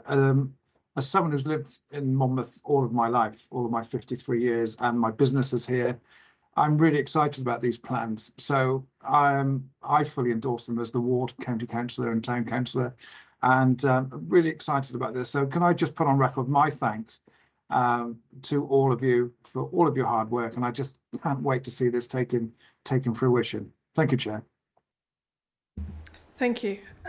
Okay, well, I personally concur with all that's been said there, and I'd also concur very definitely with Councillor Dimmock's view of continuing consultation with the public, our residents, because as I've said many times, they're the ones that pay our bills and put us here, so they're very, very important. So yeah, I think it's a brilliant thing, and thank you very much. So with that, let's move forward. Unless anybody says anything different, can we please agree by a show of hands that we are proposing to put this to Cabinet, these plans to Cabinet? Yeah, I'm up. Everybody who's on screen.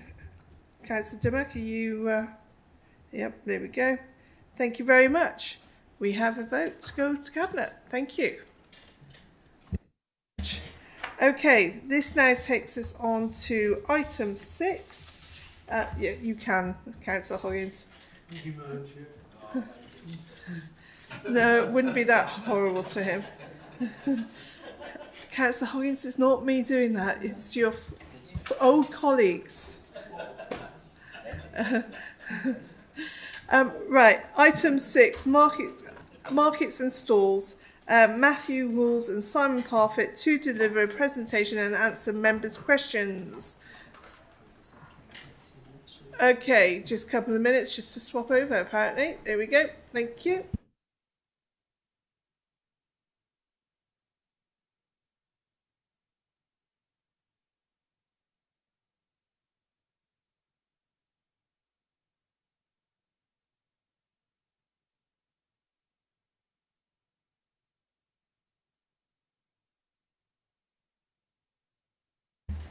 The humour of this meeting is great, isn't it? If only they were all like this. Councillor Hoggins, you're going to have to come here more often. Clearly, you're the magic pill. Oh, obviously, Madam Chair. I think we should bring Alderman back and... Okay, whilst the two gentlemen who are going to present this are trying to get technology going, I think they are nearly there. Looks like it to me. So as I said, it's item 6, market and stalls, Matthew Wools and Simon Parfitt to deliver a presentation and answer member questions. Gentlemen, if you'd like to introduce yourselves as you go, it'd be great. Thank you very much. Yeah, I'm Matthew Wools, Deputy Area Manager for Abergavenny. Thank you, Chair. I'm Simon Parfitt. I'm the Asset Surveyor under the Estates team. Okay, so the purpose of today's presentation is to bring an overview of Monmouthshire markets. In that we run 3 separate markets, so Abergavenny, Monmouth and Caldicot. Between the 3 there's a combined income of 246,000 roughly, and total expenditure of 324,000. Obviously with those figures as seen on the presentation, that's an increase of 50,000 on 23-24 and a reduction in expenditure on 23-24. So the market currently employs 4.1 full-time equivalent members of staff, and their main role is processing applications, booking traders in, allocating pitches and then collecting the pitch fees.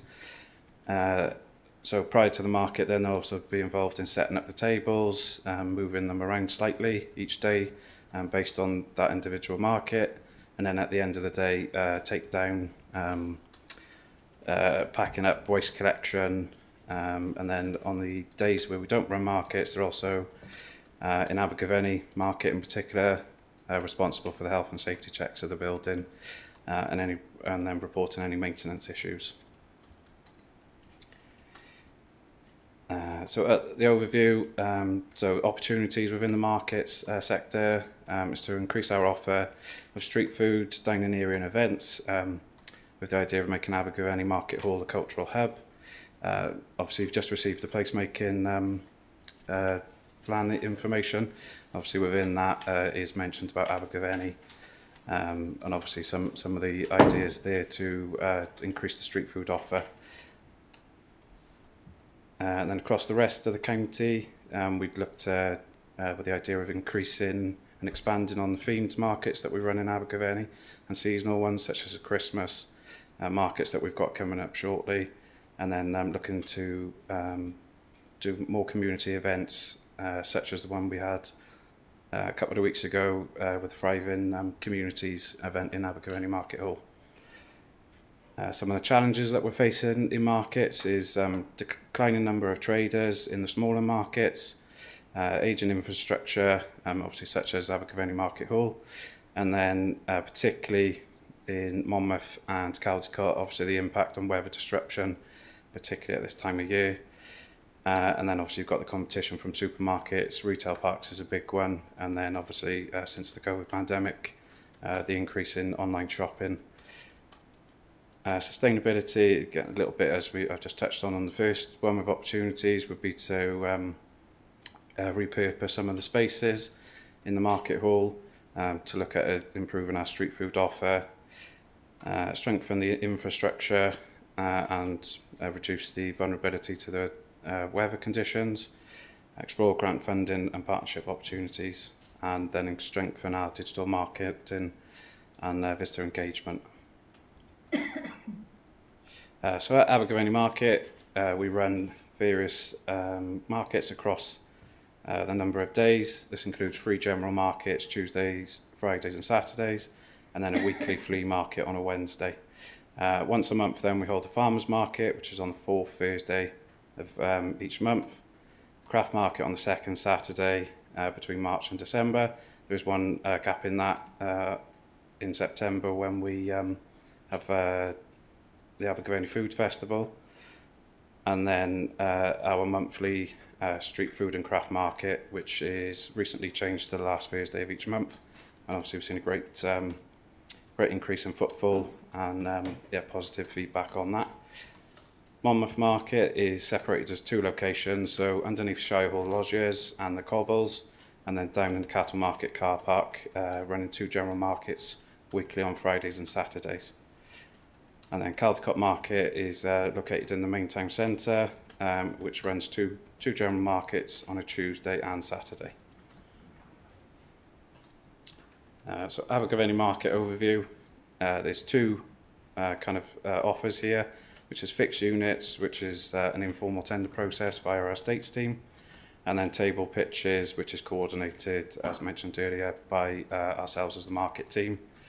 This offers regular traders, so most of our traders do attend 52 weeks of the year, as well as then some flexible options for traders that obviously kind of do set days per month with us.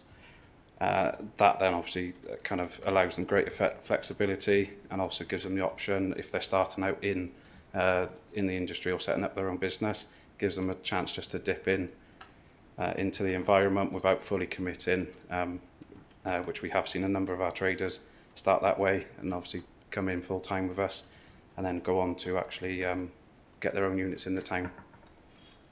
So we have roughly 70 tables available per market, but as you can see in the pitch fee prices, we tend to let them out as 2 or 3 table pitches rather than individual ones. Across the week, we have roughly 100 regular traders trading with us, and then the pricing factors in that is the market type. So if it's a general market, it is slightly higher price compared to say the flea market or the farmers market, and that's based on footfall and operational costs associated with running those markets. And then that's just a slide on obviously the pitch fees. And then I'll hand over to Simon regarding the fixed units. Thanks, Matt.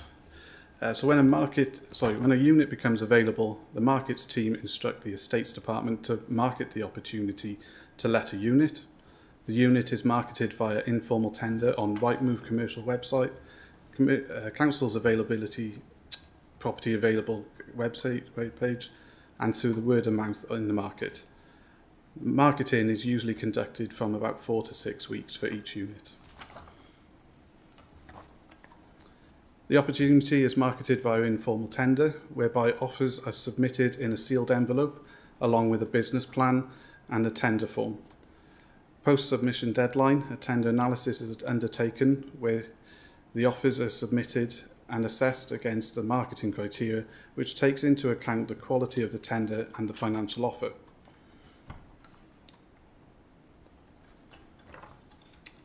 As the units are marketed via informal tender, we don't specify a guide price, but instead allow parties to submit an offer they feel appropriate based on the proposed use. Some of the advantages to having a fixed unit is that they're not applicable to business rates. It's a place to store products and security of having the unit for a minimum of 6 to 12 months, depending on the agreement. From recent lettings, we've been able to calculate an average price of what the units are currently achieving.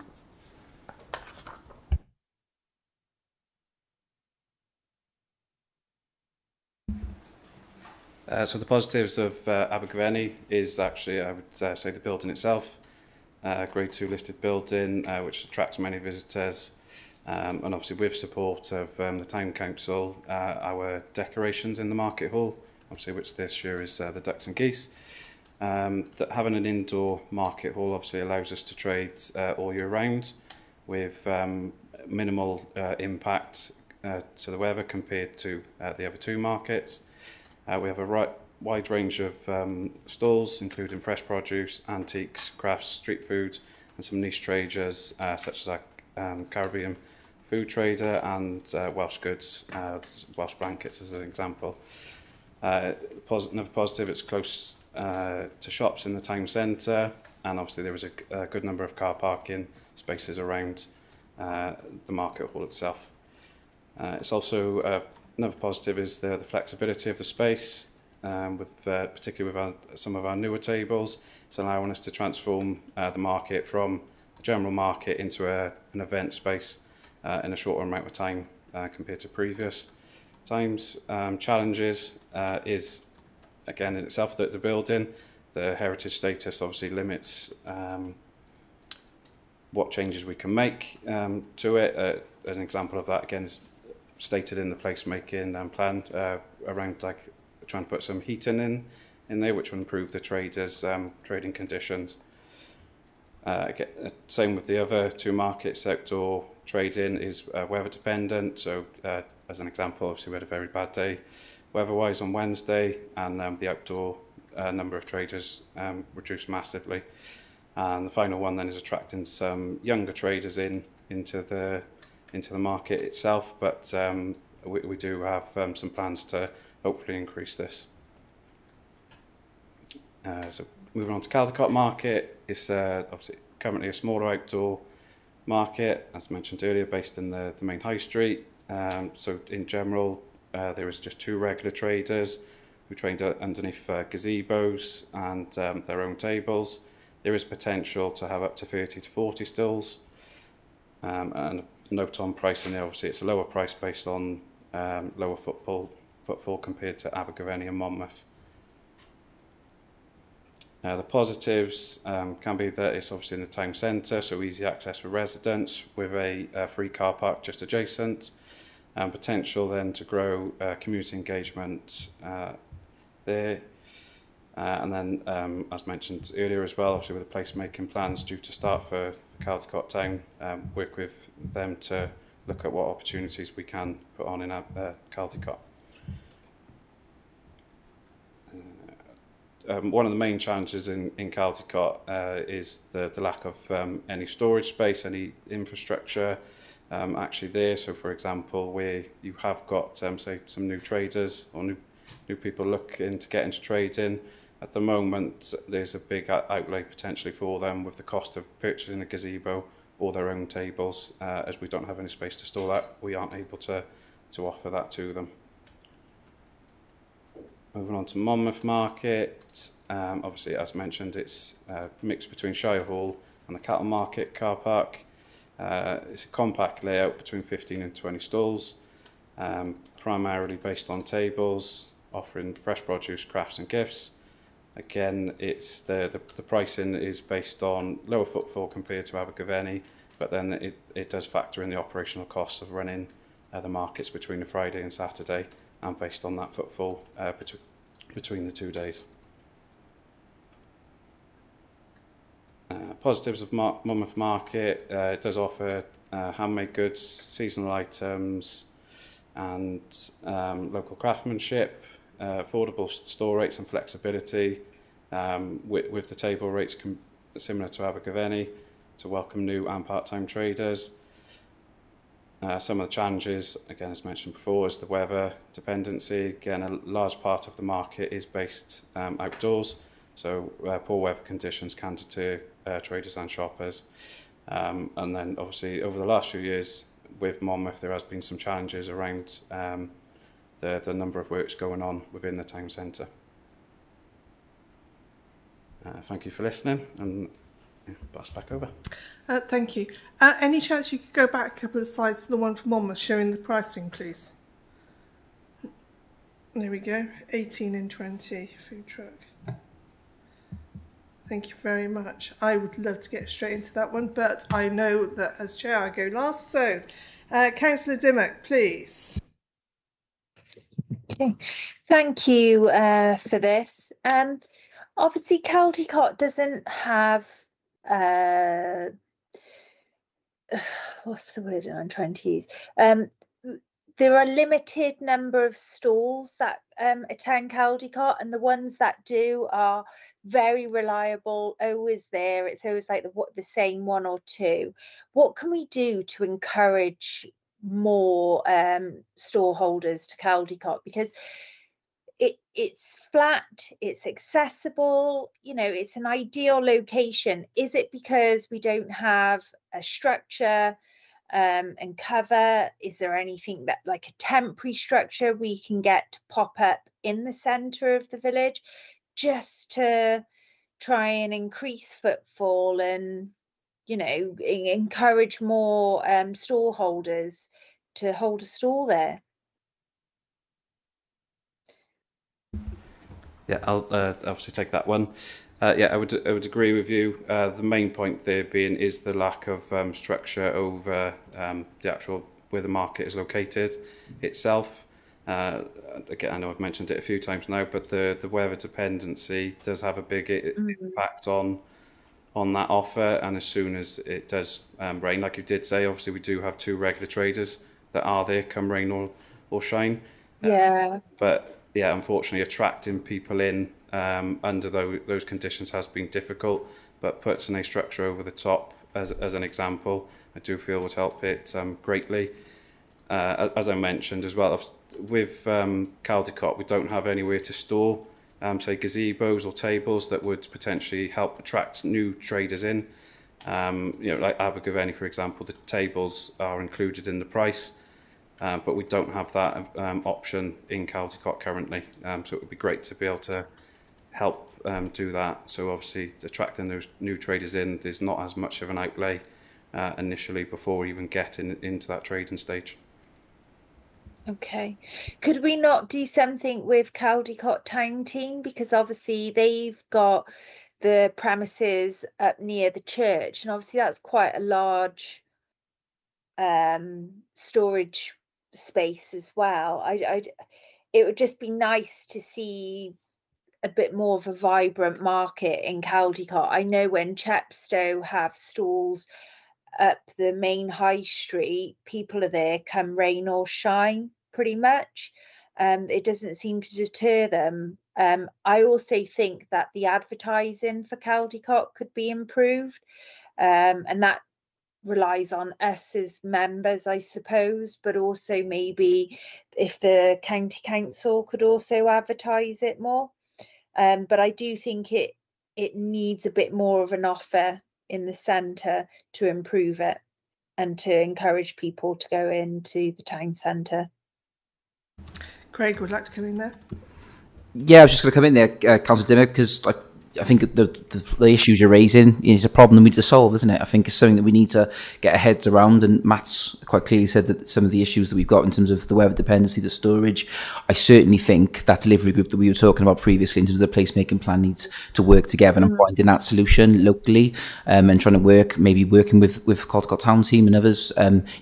We need that collaboration. We need that the number of brains on it to find the solution ultimately. So I think it's great that we're highlighting that today, highlighting that problem. I think take that back down to the delivery group, into that placemaking plan group, and let's work together to try and find out what we can do to make Caldecott the right offer and be weather dependent ultimately, and find that storage solution. But I haven't got the solution for you today, but it's certainly something that it's good that it's been highlighted in Scrutiny, and that we take that problem forward and try and solve it. Is town team involved in the placemaking?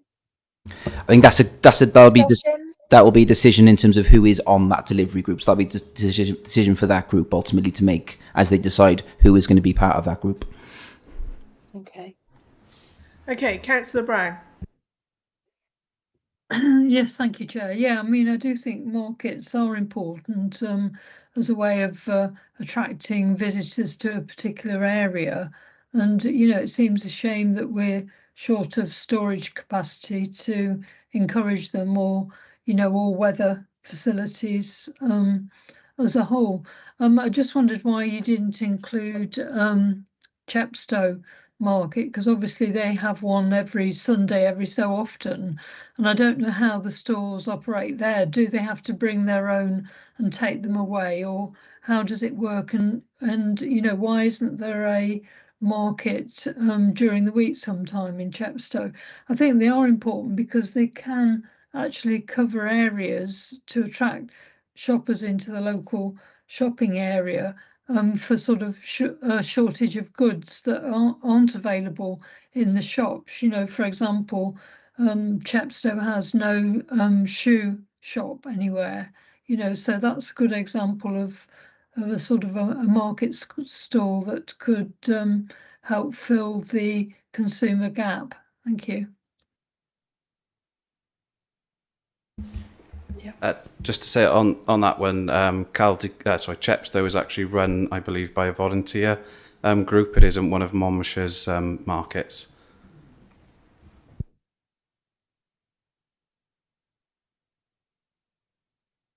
Okay, thank you very much. Councillor Strong.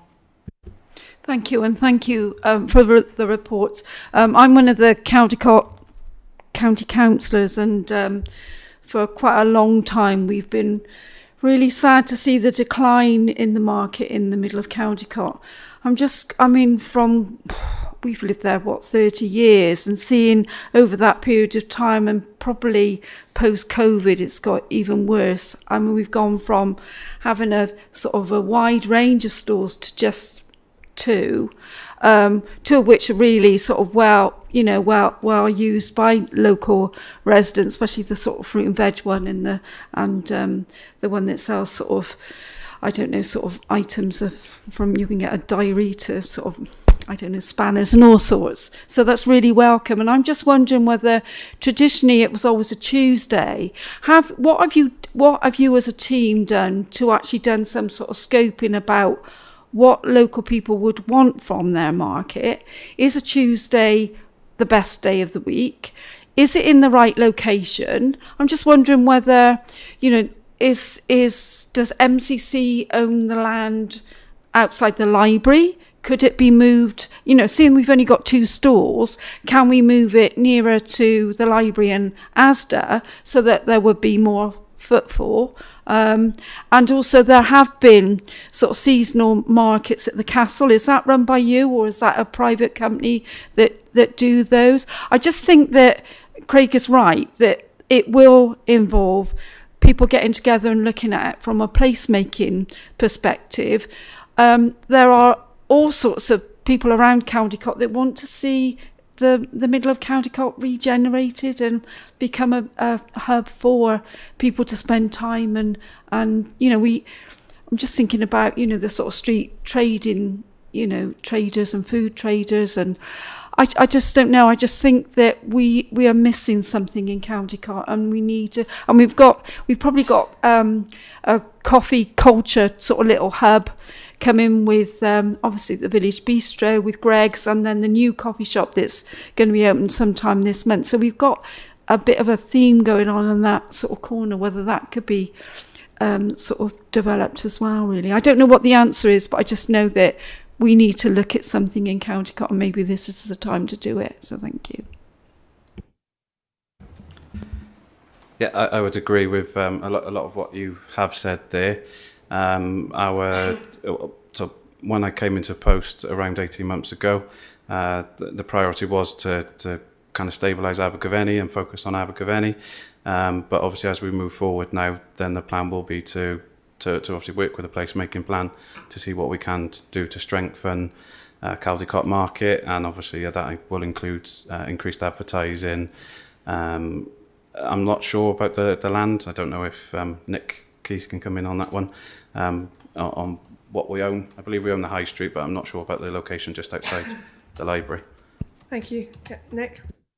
Yeah, thank you, Chair. Hi everyone. Nick Keys, Head of Landlord Services. Just to pick up on the ownership point, my understanding is probably have to pull up a plan to agree with the exact area, but broadly speaking, there is ownership around the library that is within the kind of ownership of the County Council. I suppose the key issue here is when we talk about markets and acknowledging that the market service was previously within what was my portfolio a number of years ago, it's been an ongoing challenge. How do you generate footfall into the market service?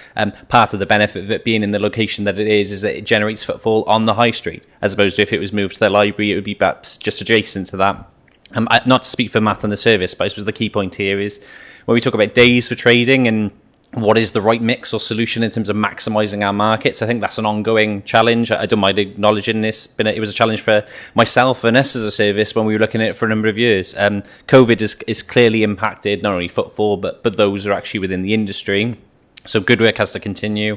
I'm sure we'd be more than open to kind of exploring different areas, but also important to acknowledge, really good stuff that does happen already. Clearly, there's more that can be done as it relates to marketing the markets, if you like, advertising the opportunity. But in terms of what happens already, there's a good number of traders that have been there for a number of years, provide a really important service, and if we can do anything to expand that in all of the locations which benefit from MCC markets, then clearly we'll try to do so. Thank you. Okay, Councillor Grocott. Thank you, Chair. I'd like to hear a little bit more about the Abergavenny night market, because it seems to me this is an exciting development, and certainly on some of the evenings in the summer, when there were, seems a long time ago now, those lovely warm sunny summer evenings, the town centre was vibrant because of the night market. And it was lovely to see on the slide my favourite stall, the Caribbean food. I mentioned earlier about interesting places I'd lived, and perhaps the most exciting and certainly the most dangerous was Trinidad, and I lived just outside Port of Spain. But certainly one of the most favourite market things to buy in the food line was curry goat. And it is curry goat, not goat curry. And certainly the guy who sells curry goat at the night market makes a damn good one. And it's my monthly treat every time. But I'd just like to know a little bit more, because that seems a really exciting and successful development. Yeah, I would definitely agree. And regarding the Caribbean food, he certainly does make a damn good one. So the street food market, obviously reintroduced by the previous manager, was obviously a good thing to bring back in. And I would say this last year in particular, we really have seen it take off, and whether that is a mixture of increased marketing. Obviously, we work a lot with Abergavenny market traders who actually run Abergavenny market page itself. We've worked closely with them to get that marketing right, and obviously some investment that we're able to put into the market has helped us to attract more traders and actually cater to the street food. So we've had additional power outlets put onto each of the pillars, and we've been able to invest in buying our own distribution box that has helped us actually kind of increase the number of traders that we can get into to Abergavenny. And obviously there's the different aspects of that then, like the open mic night, the karaoke is definitely a favourite as well.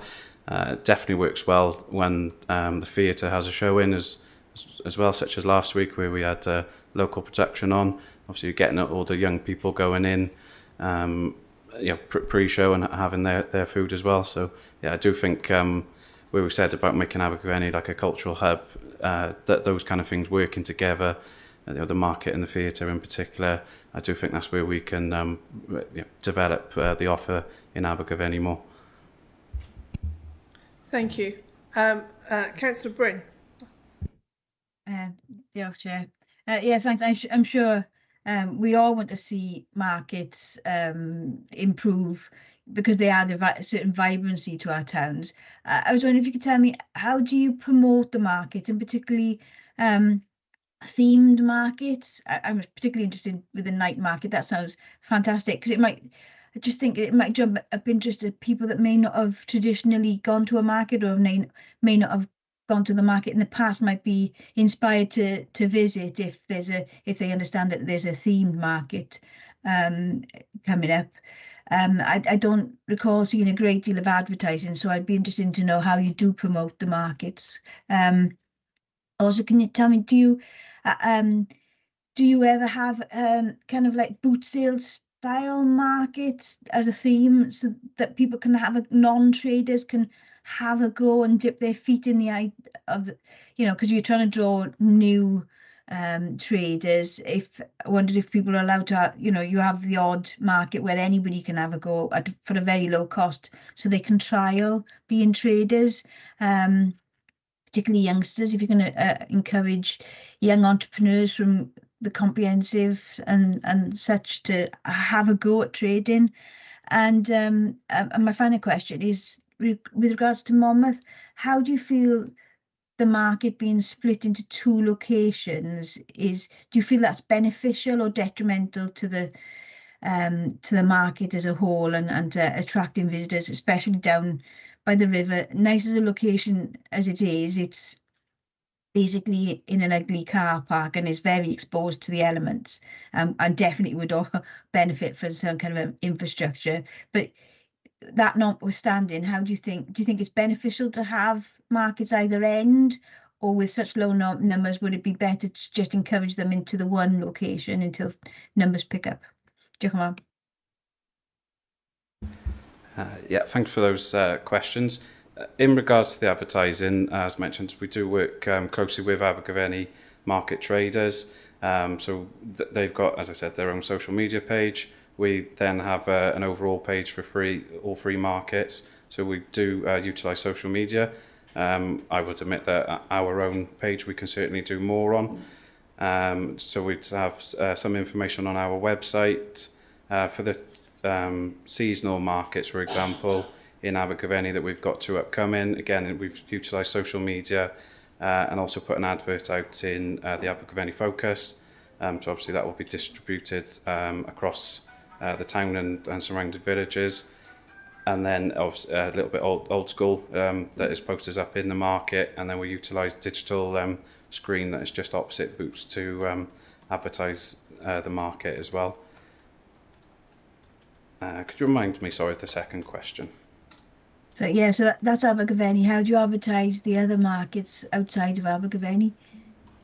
And the other question was the two locations, and whether you ever have kind of a free-for-all markets, kind of boot sale style markets that would encourage people, particularly youngsters, to just have a go at being a market trader.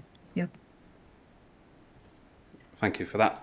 So the having a go, we don't offer that, unfortunately. There are set requirements, for example, that a trader would have to have a minimum cover of £5 million public liability. So kind of just dipping your toes in, we aren't able to offer that. Maybe I wouldn't say that that was something that we could offer at the moment. Obviously, the initiative that we would like to get going around younger traders coming in is something that we'd like to focus on to obviously attract them in and kind of give that way more of a giving them a go. But as it stands, we do require that minimum level of cover in there. And then if Can you tell me how, sorry to interrupt, how do boot sales overcome that then? What's the difference between a flea market and a boot sale?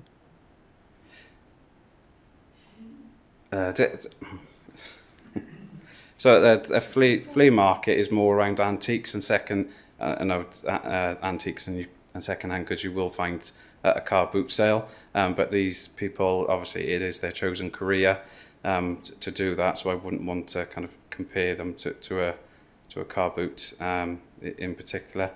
I was thinking more liability-wise rather than quality of the products, insurance-wise.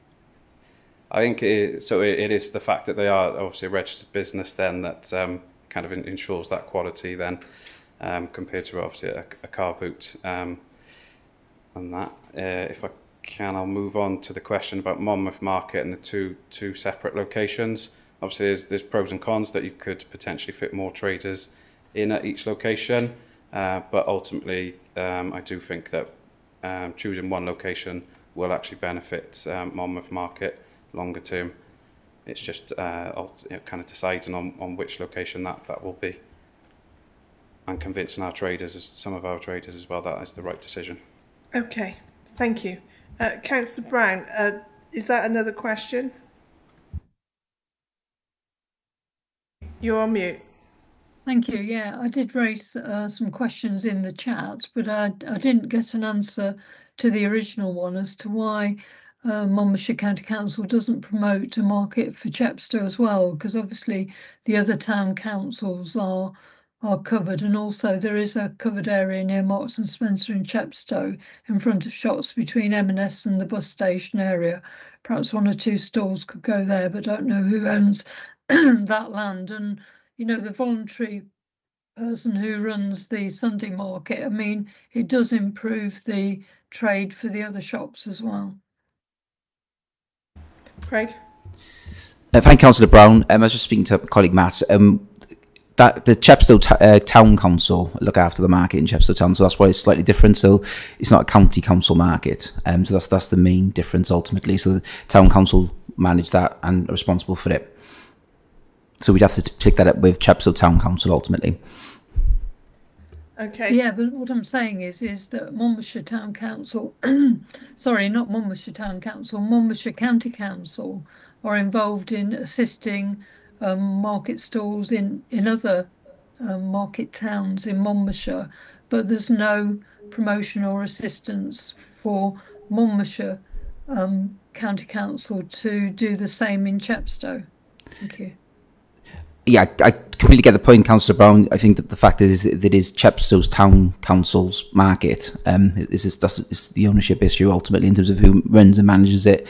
Obviously, we're involved in terms of advertising the markets that the County Council do. We can have conversations with Chepstow and see what opportunities there are to sort of cross-reference it and take that away. Similar point to the Councillor Bryn's point in terms of pop-up apprenticeship markets. That was something that I've written down on my sheet ultimately to. Let's have a look at that. Let's investigate it. It's something that we should potentially be looking at. So I think, again, we can have a look at it in terms of how we can help and support Chepstow promote their market as well. Yeah, thanks. Because I mean, obviously, the Sunday market is only on occasions. It's not regularly during a weekday, for example. Thank you. Okay, thank you. Right, Councillor Thomas. Okay, thanks. I just wanted to raise about Abergavenny Market. It wasn't my ward up until 2022. Boundary changes then meant that it's gone into, I think it's Grovefield. I know we're fortunate that it fixed building, etc.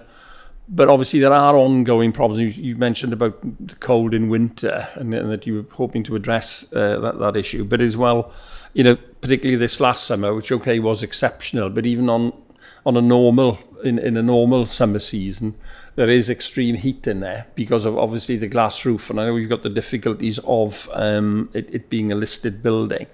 Are there any long-term plans to perhaps in some way address that? And I appreciate that would be difficult, but also I do think that there could be more marketing. The market is an incredibly sort of important draw to bring people into Abergavenny. Obviously, as well, we're fortunate we've got a lot of businesses that have been there, independent businesses, have been there for a long time, and it is very much a destination town for the sort of eastern valleys, further afield, you know, Neath, Swansea Valley, and going across the bridge, the Severn Bridge. But I do wonder sometimes, particularly speaking to some of the market traders, they worry about the long-term future, you know, of getting sufficient people in.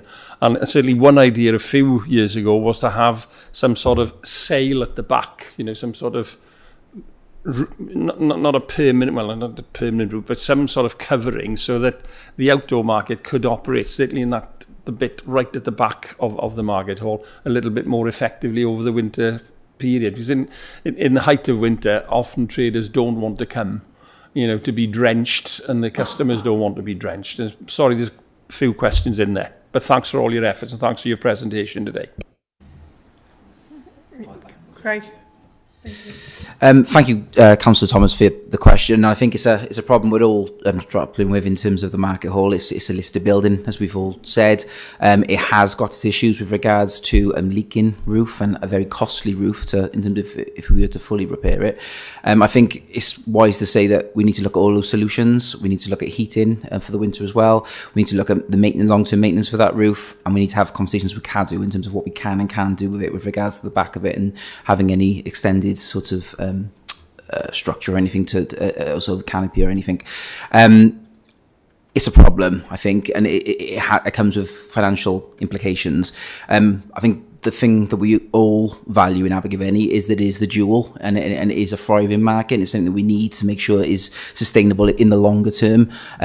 So again, I feel like I'm not giving you any answers here, but I think they're all problems that we're all aware of, and the solution isn't there yet in terms of the financial solution for that, but we all need to keep striving to find out how we can get to that place. And I think it needs investment ultimately. But how we get to that point and how we get that capital investment is still unknown to get to some of those situations. But I think the objective is to make sure that it is maintained as a thriving market, and we can look at alternative solutions for that. I know there's a scheme at the moment that I'm looking at in terms of whether we can have heating within the building, and how that can help market traders in the winter. So again, there are things out there. It's how we fund them and how we bring in funding elsewhere to deliver that ultimately. Thank you. Anybody else before I'm allowed? Oh. Yep, all done. Thank you very much. Again, very interesting. I personally have lots of questions, as I know Councillor Bryn was talking about lots of things as well. Interesting you were talking about Abergavenny. I totally understand why the market is so important in Abergavenny. It really is, and I get that. And I think the rest of the towns would love to strive to be somewhere near it. And wouldn't it be amazing if they could? And I think the vitality of it is so important, and that we really do need to find a way of supporting Abergavenny market. It was interesting you said at the beginning, we've got 4 staff and we've got an income of 246 and an expenditure of 324. Where does the shortcut, where does the deficit come from? Does it come from MCC? So I'm going to assume that's a yes. How do we manage that? And how do we invest more to make sure it works better for us? And that, I assume that affects all the markets.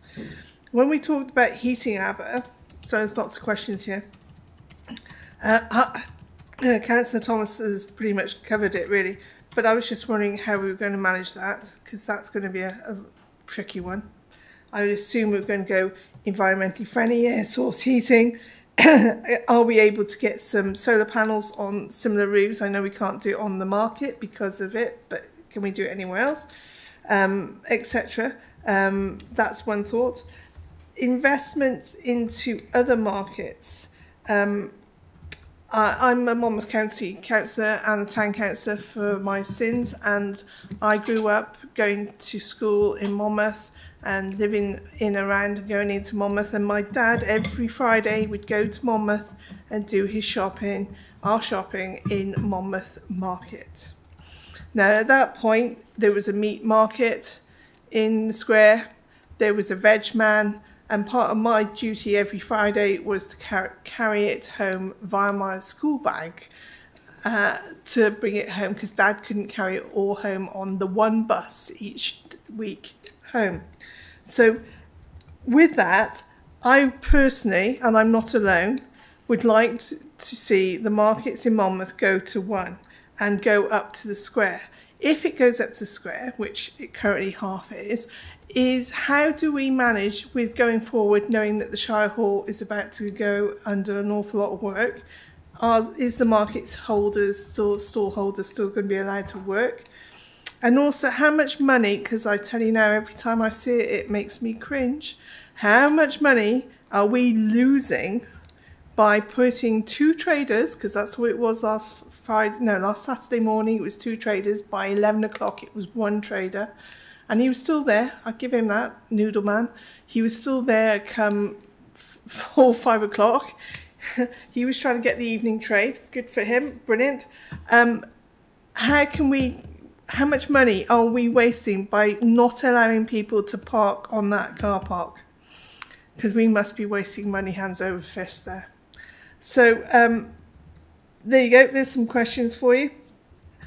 Please.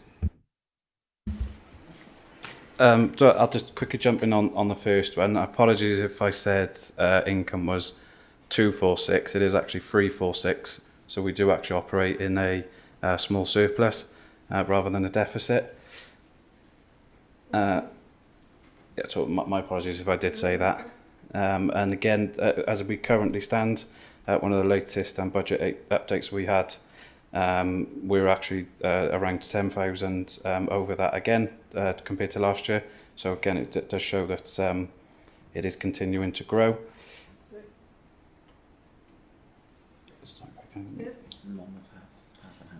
Yeah, so I would probably agree with you that the Monmouth half and half would actually be at Shire Hall rather than down at the car park. Yeah.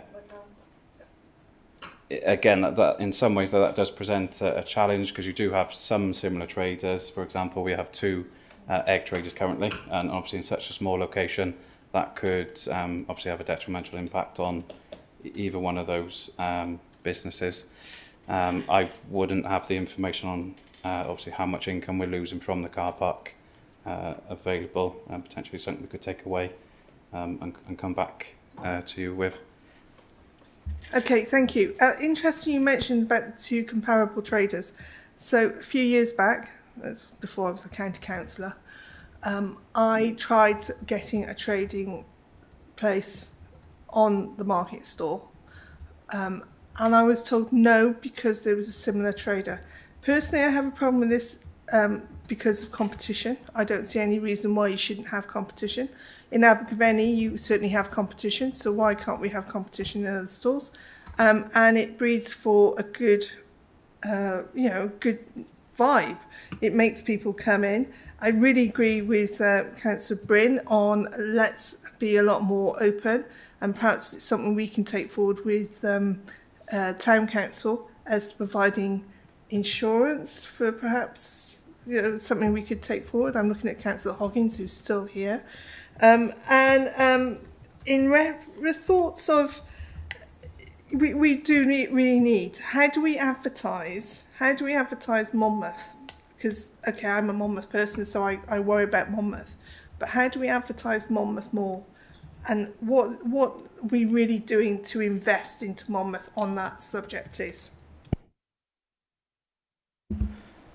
So, whilst I obviously said about the putting 2 similar traders together could potentially have a detrimental impact, our rules and regulations do actually state no exclusivity. That was a change that was already in place when I took over management of the markets. So it's not that we don't allow it; it's just a consideration, really, when we, if we went ahead and did move it to one location. As you said, in Abergavenny, we do certainly have a number of traders that sell similar items, but it's just a conscious thing because they in Monmouth, then it would be so close together. It's not like you can put them at either end of the market. They would be right by each other. But again, we are and we do allow, because we have had in Monmouth multiple closed stalls. So we do allow that competition to take place. Advertising, I will be honest and say that it is something that we do need to improve, and obviously, work with traders. That has happened recently. That the traders themselves have set up their own market page as well to promote themselves.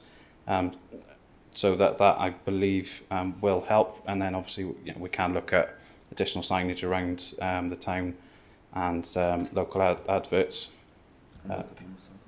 And work obviously with Monmouth Town Council, obviously being right by the located in Shire Hall building.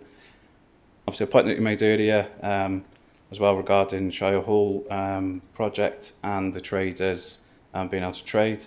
That is something that is ongoing, and we are hopefully working towards that they will be able to trade. But obviously, that is conversations more with the project officers that are working on that particular project. Okay, thank you. So could we, if let's just say get really hopeful and Monmouth becomes as successful as Abergavenny does, could we therefore expand the market area into Beaufort and at St Mary's? And we're only talking about table stands here. We're not talking about great big gazebos and things like that. Is that possible to really give the top end of Monmouth Town a bit of a vibe, a bit of a wow?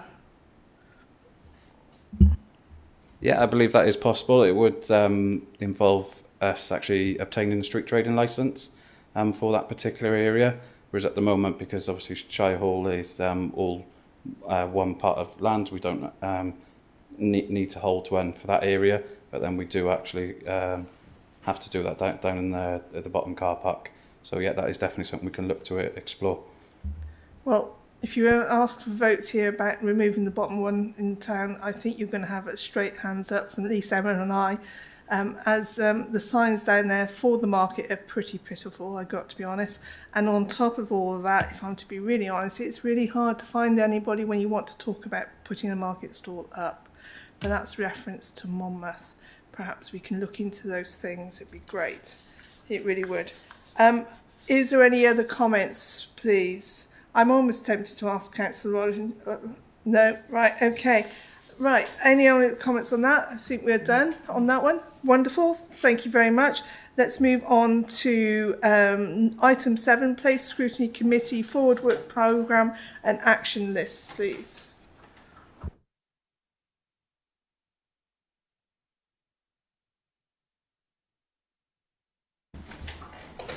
Self-explanatory unless anybody's got a question. Oh, Councillor Brown, you have a question. Thank you very much, everybody, for attending. Thank you. Thank you very much, the officers. Sorry, I was a bit quick there. Thank you.